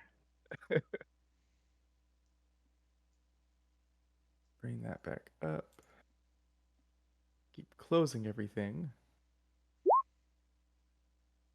Yeah, that's a failure. Yeah, so you're gonna go ahead and take roll for this. Look at that, I actually ended up using dice after all. You're gonna go ahead and take 2 points of system strain. All right. As you panic at this, and I imagine, I don't know, you scream or something to get the attention of the medical advisors that now are aware that you are awake. Yeah, he screams. He tries to throw this terrifying, strange blob off of his chest. but finds he is extremely weak. He can't. He can barely bring the strength to lift it off of him, let alone lift himself. And you hear one of the medical attendants come to Dr. Nathan and say, "Doctor, he's the only one that's conscious so far. Do you think we should tell the captain?" Anyone can be Dr. Nathan. I'm. God, absolutely. He's gonna actually send the captain a message saying, "Captain, one of the psychics." Oh, fuck, I need to get my accent straight. One of the psychics has woken up. She comes back and says, "Great, if he's in stable enough condition, bring him to the bridge. I want to know exactly what happened. We know that this was metadimensional attack. We don't know if it was an attack. We don't know what happened, but I want an expert up here now." He's like, "Oh, yeah, yes, ma'am." And he turns to the nurse and he says, let's give him some stims." And they're gonna like not stim packs from this game, but stuff to basically keep him like all of his internals working for at least the next hour. Until by the time the nurses and doctors get back to him, the terrifying, sludgy, gross thing is working its way back inside of his mouth. Ew. Like through his eyes and mouth and ears. It's a shame that it's only NPCs around. I'd have everyone roll a mental saving throw, but I'm already doing that for Dr. Nathan. 1d20. I'm going to say it's DC 15.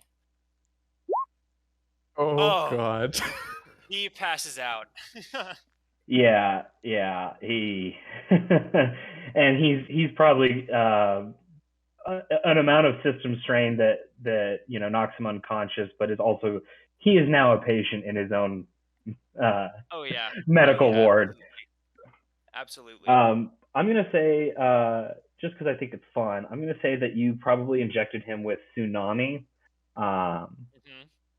Which is going to give you a temporary boost to your hit points. It'll give you 10 additional hit points. And it's basically a combat stim. So that in order to get you kind of like awake and alive and alert, they've injected you with like a cocktail of adrenaline and other hormones to, they've given you speed. And so you're going to gain another point of system strain. But in exchange for that, you have heightened awareness, and you're going to gain an additional 10 hit points as you are ferried off. DMT. Yeah, right. You're ferried off to the bridge. I don't know if you're capable of walking or if like they just or hover your gurney to the bridge. But you make it there, and the scene is chaos. You've got all these people shouting over each other and like punching things into monitors. And you are brought, and you see this older, distinguished-looking woman, clearly military, or at least former military. And then you also see, strangely, a woman in like furs and refinery. Like I imagine Artie from that description, like maybe like fox pelts or like a mink coat or something like that. Like she has sort of like feathers at her collar, so it looks sort of like I can't remember what it's called, but like she has like a collar full of feathers, and then her dress that she's wearing is like very regal, not like full fur or anything like that, but she's kind of a nice mix between like practical and fashionable. Yeah, and then nearby you see a scholar, essentially. I mean, not to stereotype, but he looks like a scholar. And all of them are kind of talking animatedly, and all talk stops when like I said, you can determine, Jordan, what it looks like, whether or not you had the ability to walk yourself or if you were rolled in here. But everyone kind of stops as you come aboard the bridge. as a psychic, you are the foremost expert on the ship of psychic and metadimensional energy. So everyone kind of turns to you, and Captain Fikes says, sorry, I don't know where to start. I'm Captain Fikes. I'm the, I guess, heretofore leader of this ship, and now all passengers. Who might you be? And how are you? Are you okay? Is it? And she kind of looks at because the medical attendant came with. She looks at them as well to kind of get an idea of your condition. He blinks a few times, kind of like almost a glazed over look in his eyes.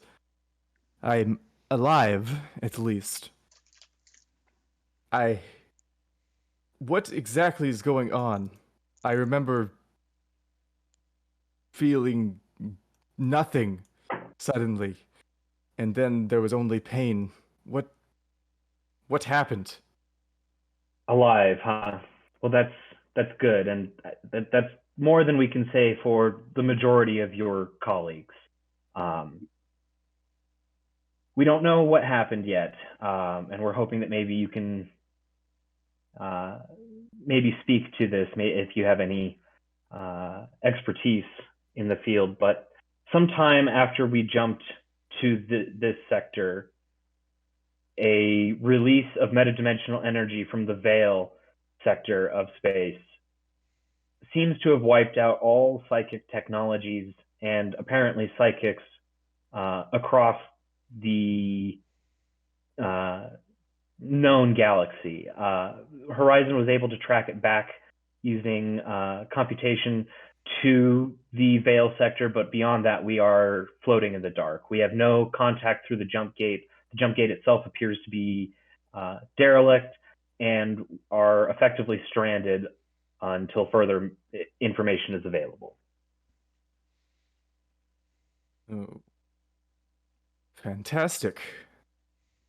As he was a metapsionic, he is still going to try and reach out, not knowing that he's incapable anymore.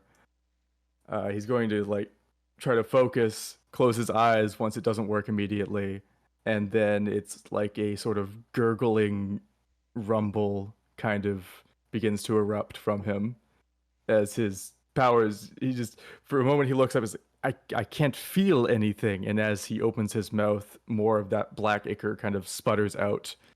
What is going on? Yeah, so everyone on the bridge jumps back, and let's have Artie and Sam make a mental saving throw. Yeah. All right.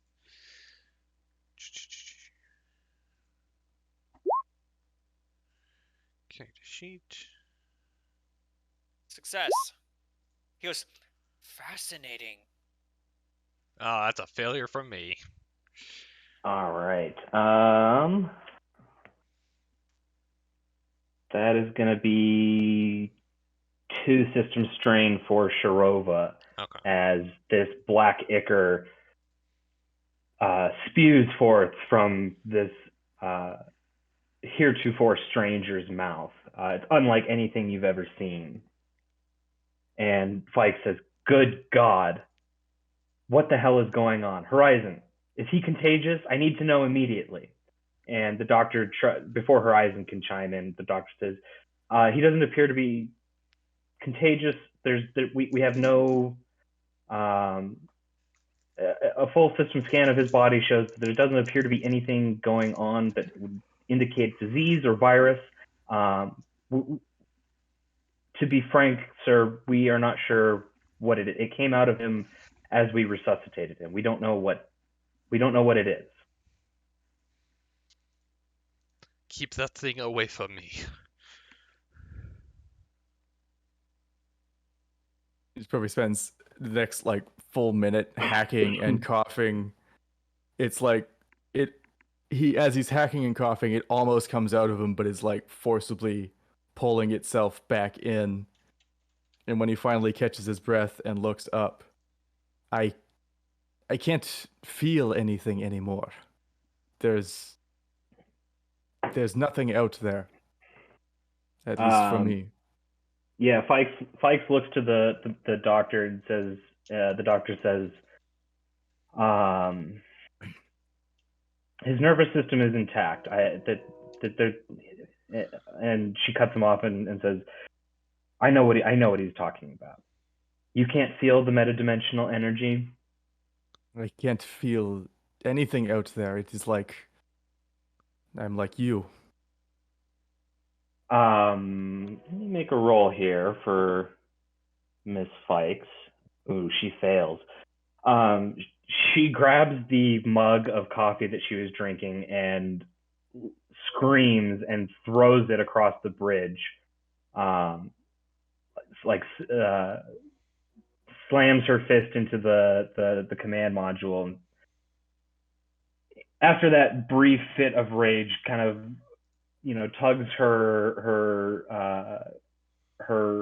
tunic and straightens it and kind of collects herself and says, "Well, that's just fantastic. So then, what use are you of me to me then, Mr. Ursa Tyndall? I worked mainly as a technician before, mostly just a consultant in psychic affairs. So I guess I will continue with that." Right. Until further notice, I am making you in charge of this investigation. Any information that you can get for me on any of the other psychics, anything that they know, anything that you guys discover, I want it reported back to me immediately. In the meantime, excuse me.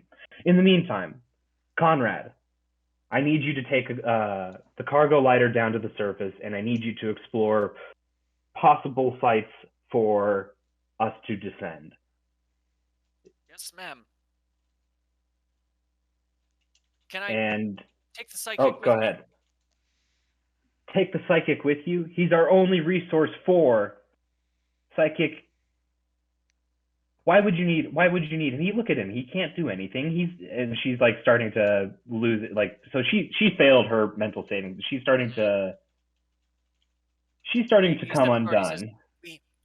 We can use all the technicians we can get, and if we come across any other survivors down there, who knows? We might run into some psychics who survived.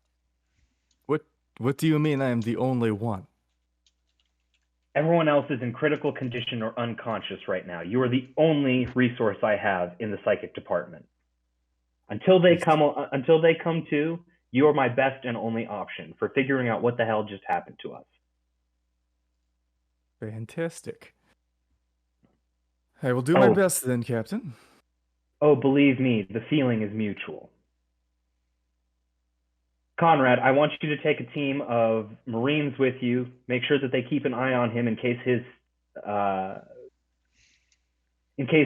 situation becomes critical. And she kind of looks at your mouth with visible disgust, Ursa. And then she turns to Shirova and says, "Well, you're the bureaucrat." Yes, I do not appreciate this thing being brought on board with us, but I suppose if it is what has to happen, it's what has to happen. Until then, I think I will just sit by the side and keep my eye on things. It's what I do best. I don't much appreciate being called a thing, but I don't know whether you are human or whether whatever that was is controlling you. So for now, you are thing until proven otherwise. Besides, most people are just useful as things anyway. I'm sure I will find out what it is soon enough. There is not so many mysteries, and if it has any relation to what happened, I would like to know as well. Good. Well, when you find out, I would like to know. Otherwise, I will find out myself.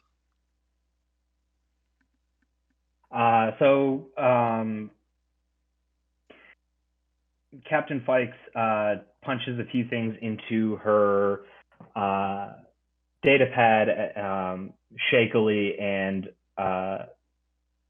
turns her attention kind of off to the middle distance and says, "Horizon, I have given these 4, as you note there is also now a robot standing amongst you. Excuse me. She says, I have given these four permission to disembark from the ship. They will be taking a team of 6 Marines with them, as well as whoever Mr. Conrad believes is necessary on this mission. Make sure that they are outfitted with Graham Tronstrad, Chief of Security, before making their way to the surface. Whatever equipment they need, make sure that they get, but make sure that it is also rented from our store lockers, as it appears what we brought with us is all we have, and we must preserve it at all costs.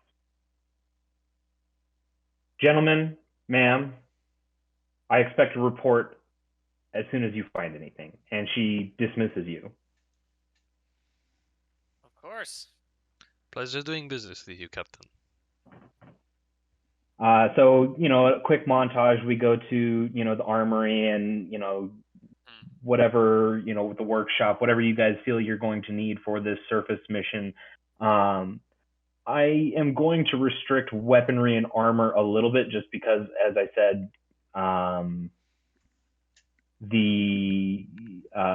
being stranded in space, have kind of a limited amount of equipment that you need to make sure stays in good working order. The Marines are all going to have, combat armor, combat shotguns, combat rifles. You guys will be restricted to sidearms, but that leaves you with laser pistols, semi-automatic pistols, mag pistols, and as far as armor is concerned, they will outfit you guys with armored vac suits, which have an AC of 14. Anything else that you want to bring with you, we can kind of figure out in a minute, but I'd like for somebody to roll 2d6 for me, but roll them individually so they don't add together, and tell me what each result is. Yeah, if you do a standard 2d6 roll, it does tell you what each of the dice rolls. Oh, does it? Yeah. I think so. / roll. I don't ever pay attention to that. Yeah. Oh, it does, doesn't it? Okay. So there we go. There's a 2 and a 6. Let's see. Okay, so you guys board the cargo lighter with these 6 Marines and, whoever else you guys feel like you want to bring along with you, and obviously the 4 party members here. And, like I said, we'll figure out the equipment in just a second, because the equipment you bring, I guess, will likely be determined based off of this. So I'm pulling this from another system called Maze Rats. I just had you roll for the wilderness that you are going to land in. Nice. So a 2 and a 6. You guys are going to land in a glacial forest. Okay. So it's kind of a tundra-esque area. It's iced over, but there is wildlife here. Imagine kind of probably like the northern wilderness of like Canada or Russia or something like that. If somebody could roll me another 2d6, I will give you some landmarks.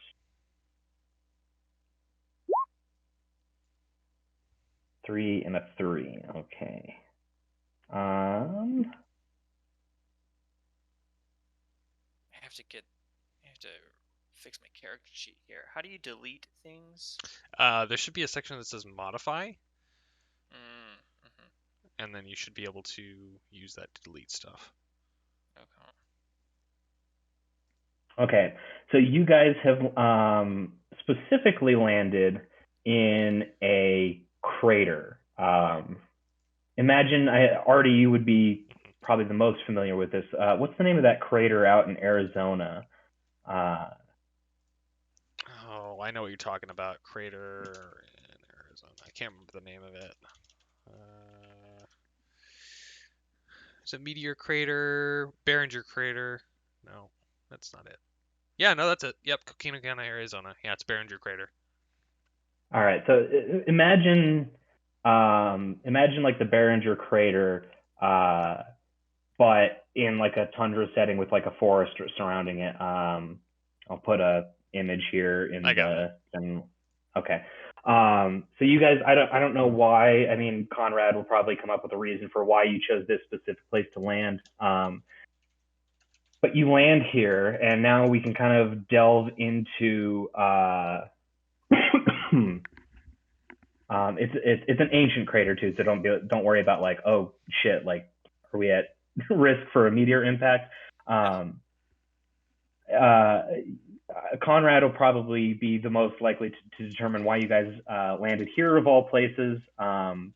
Maybe there's maybe it's rich in minerals from his scans, or there's evidence of the previous colony. We'll figure that out in a minute here. But to begin, what all did you bring with you to explore your new home? And as the first people to set foot on this that you know of, what are you naming the planet? Oh, that's tough. Let's see. Well, so my equipment, I just took the standard scout package when I did my character creation. Swapped out the laser rifle for a laser pistol.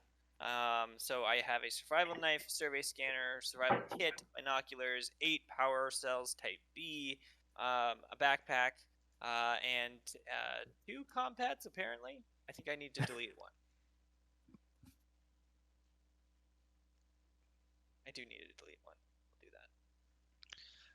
that. For me, I hadn't gone and chosen a kit yet or done any rolling for money, so I just chose what seemed like it would be the most fitting. So specifically the armored vac suit, survival knife, survey scanner, nav comp, and field radio.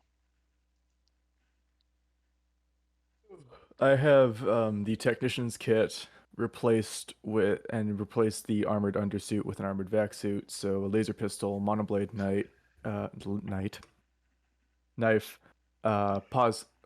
post-tech toolkit, 6 units of spare parts, data slab, a backpack, 4 type A cells, a meta tool, and 200 credits that are more or less useless at this time. Were we supposed to roll for stuff? Because I didn't know if we were or not. No, and your equipment will change mission to mission. Okay. Like I said, everything is rented out from the armory and the ship storage lockers until such a time that you guys have developed a colony and a footing here. Everything is still property of the Space Hath No Fury. Okay. So in that case, I'm also going to have packed along, since we know we're in a low pressure environment, I'm going to bring a pressure tent and an Atmo filter. I'm also going to add a storage unit to my capabilities, just so that as I'm collecting data, I'm able to store it in vast quantities, or basically hide it or encrypt it for personal use. Okay. Terrifying. And when Happy gets in here, we'll go through his stuff. But Conrad, why'd you land in a crater? Craters make for places of interesting resources. It's likely that there might be some exotic minerals and other compounds that come from outer space here. It's also where we know that what appeared from planetary scans, that there appeared to be a little outpost here, a research outpost that was built by the last colony. Okay. The gangplank to your cargo lighter hisses of steam as the hydraulics operate, and the gangplank descends, and you guys step out into an alien frozen wilderness. I think that's a good place to stop. Mm-hmm. But I'd like to, if you guys have just another minute, I'd like to borrow Artie and Alias for just a second in the blur channel, and then we'll come back for debrief and what we can expect for next time. Okay. All right.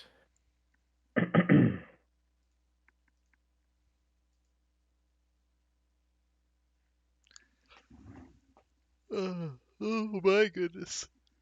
No, don't yawn, then I'll start yawning. Sorry, man. I was up late.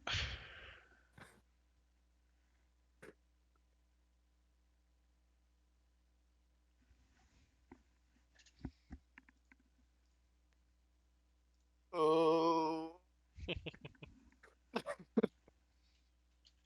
How dare you do this to me?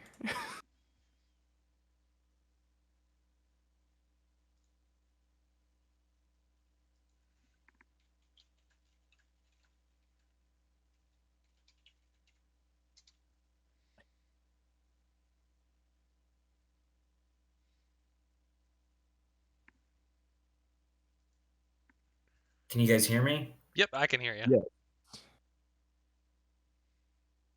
Hello? Yep. Hey, can you hear us? I can hear you. Oh, well, he might not be able to hear. My headphones just died, so. We can hear you. Oh. Perfect. Okay, so as I mentioned, the compads that you guys have are standard issue of the Space Hath No Fury. However, you two, you maybe are not aware of each other's presence yet, but the two of you are, ostensibly have been brought on for your skills, have also been brought on by a secret government group known as the Perimeter Agency. You are the covert espionage branch of the Terran Mandate. And you were brought here specifically on sort of a hunt and kill operation for these colonists. Your mission parameters have probably changed, but your compads alert you to your current mission. So I want you guys to kind of think what that might look like for goals and what that's going to mean for how you interact with the party. All right. Good idea. I was actually curious if anyone else was in that.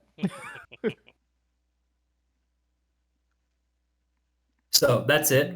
We can join the lobby and debrief, but I wanted to make sure that the two of you were aware of your perimeter status. You are now active agents, despite the fact that you can't report back. And so be thinking what your goals as agents are and how that might influence your decisions in the party. And we can join Zam back in the lobby. Okay. Sounds good. All right.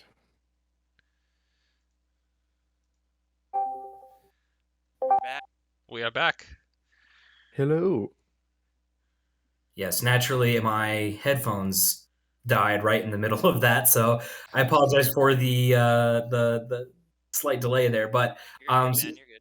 We're standing now on the tundra in the middle of this crater. Start thinking kind of what you guys want to do, what your goals are for this exploration.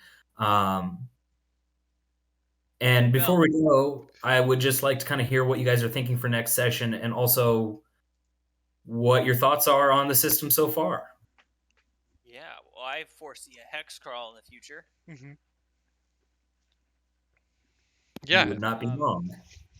Yeah, as far as my character's goals, he has 3 at the moment. The first is, well, we don't have a settlement yet, but he is trying to map out the ecosystem. So he's going to be paying close attention as they go, and he's going to try and collect as much information as he can. He also, if there is life on the planet, he wants to make first contact with it. And his ultimate goal, long-term goal for the moment now, is to establish a research outpost.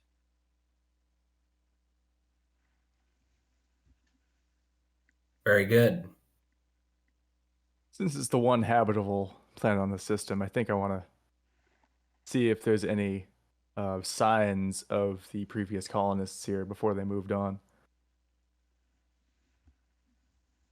Yeah, I think my goal is probably to leech as much information as I can off the ecologist, and use my own navcom and survey scanner to gather as much information on specifically the minerals and real estate usage and like what parts of the planet would be most suitable for colonization or manipulation to gain as much financial benefit for my company, and then also my side goal of keeping an eye out for what happened to the other colonists so that I can assess any further threats.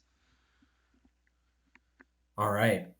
So we weren't able to introduce this just yet, and I kind of figured that it would work this way, but I will be borrowing from Worlds Without Number the major projects. Factions will come up later.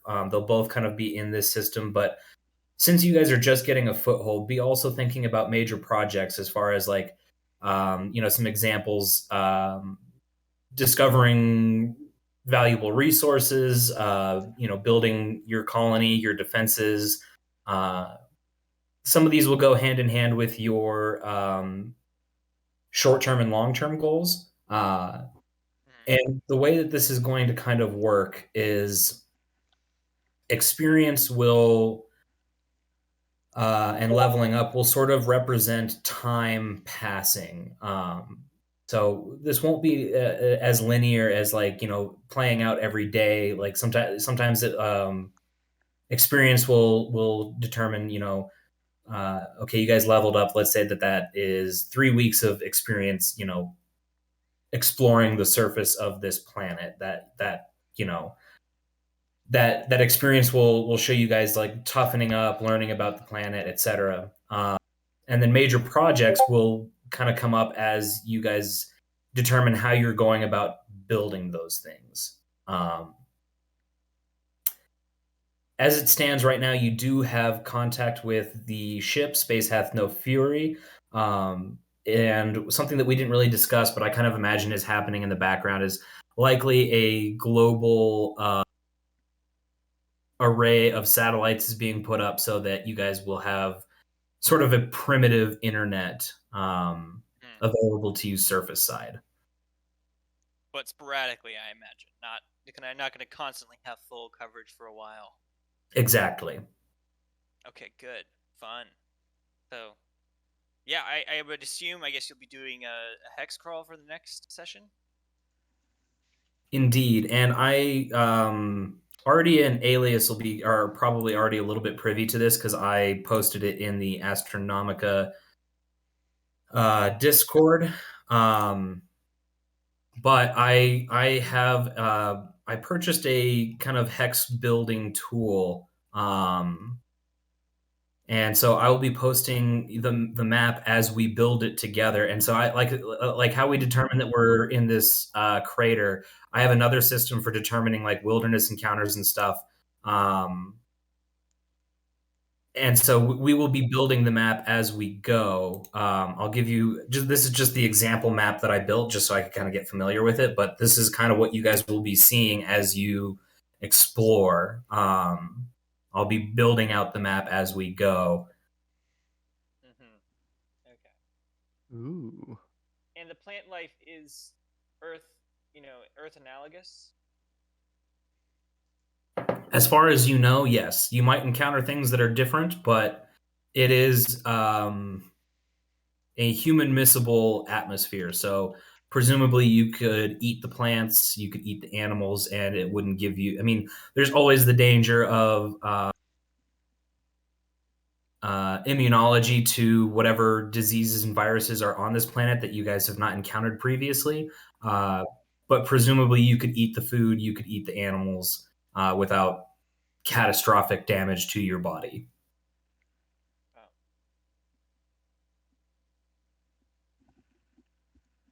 So, what do you think?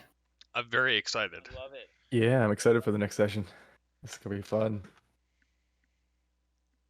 I'm going to add a sampling kit to my inventory because I just remembered that that's sort of an essential piece of field equipment. Let's see. Yeah, I'm excited to be a sort of spy and treacherous one, but nobody. Spy? Wait, what? Huh? What? Sorry. I had a game where I asked my GM to be if I could be the spy, an Imperial spy. It was a Star Wars game, and he's like, He's like, yeah, absolutely, you could be a spy. So then he goes around and starts giving secret agendas to literally everybody else. So we were all working against each other and had no idea that was the case for the entire campaign. Well, Artie already has some tension with your de facto leader, so yeah. So awesome. So when are we looking at doing our next session? So keeping in mind that we're all busy adults, I would like to do this whenever possible, but at the very minimum once a month, to kind of, like I said, accommodate everyone's schedules. We'll meet and do, a 3-4 hour session.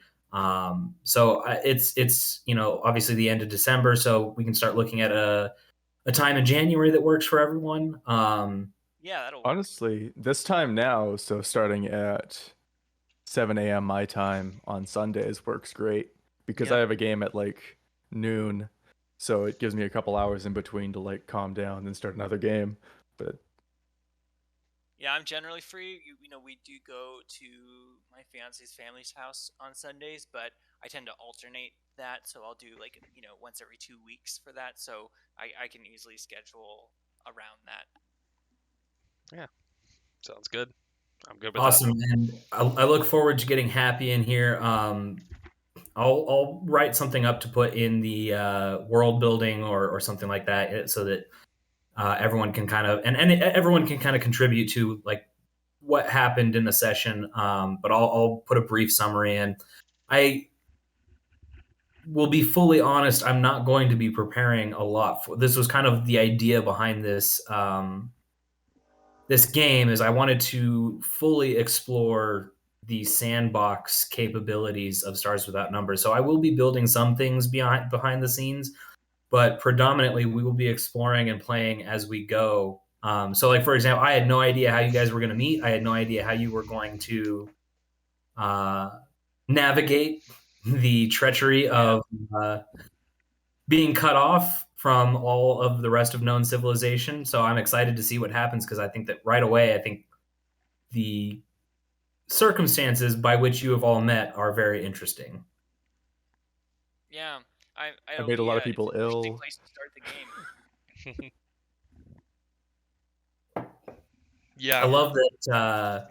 For me, just session highlights. I love that Conrad did not take system strain, that you survived your mental saving throw. Like it makes so much sense to me that like the scientists, everyone else is horrified by Ursa, but Conrad is like, "Ooh, this is interesting."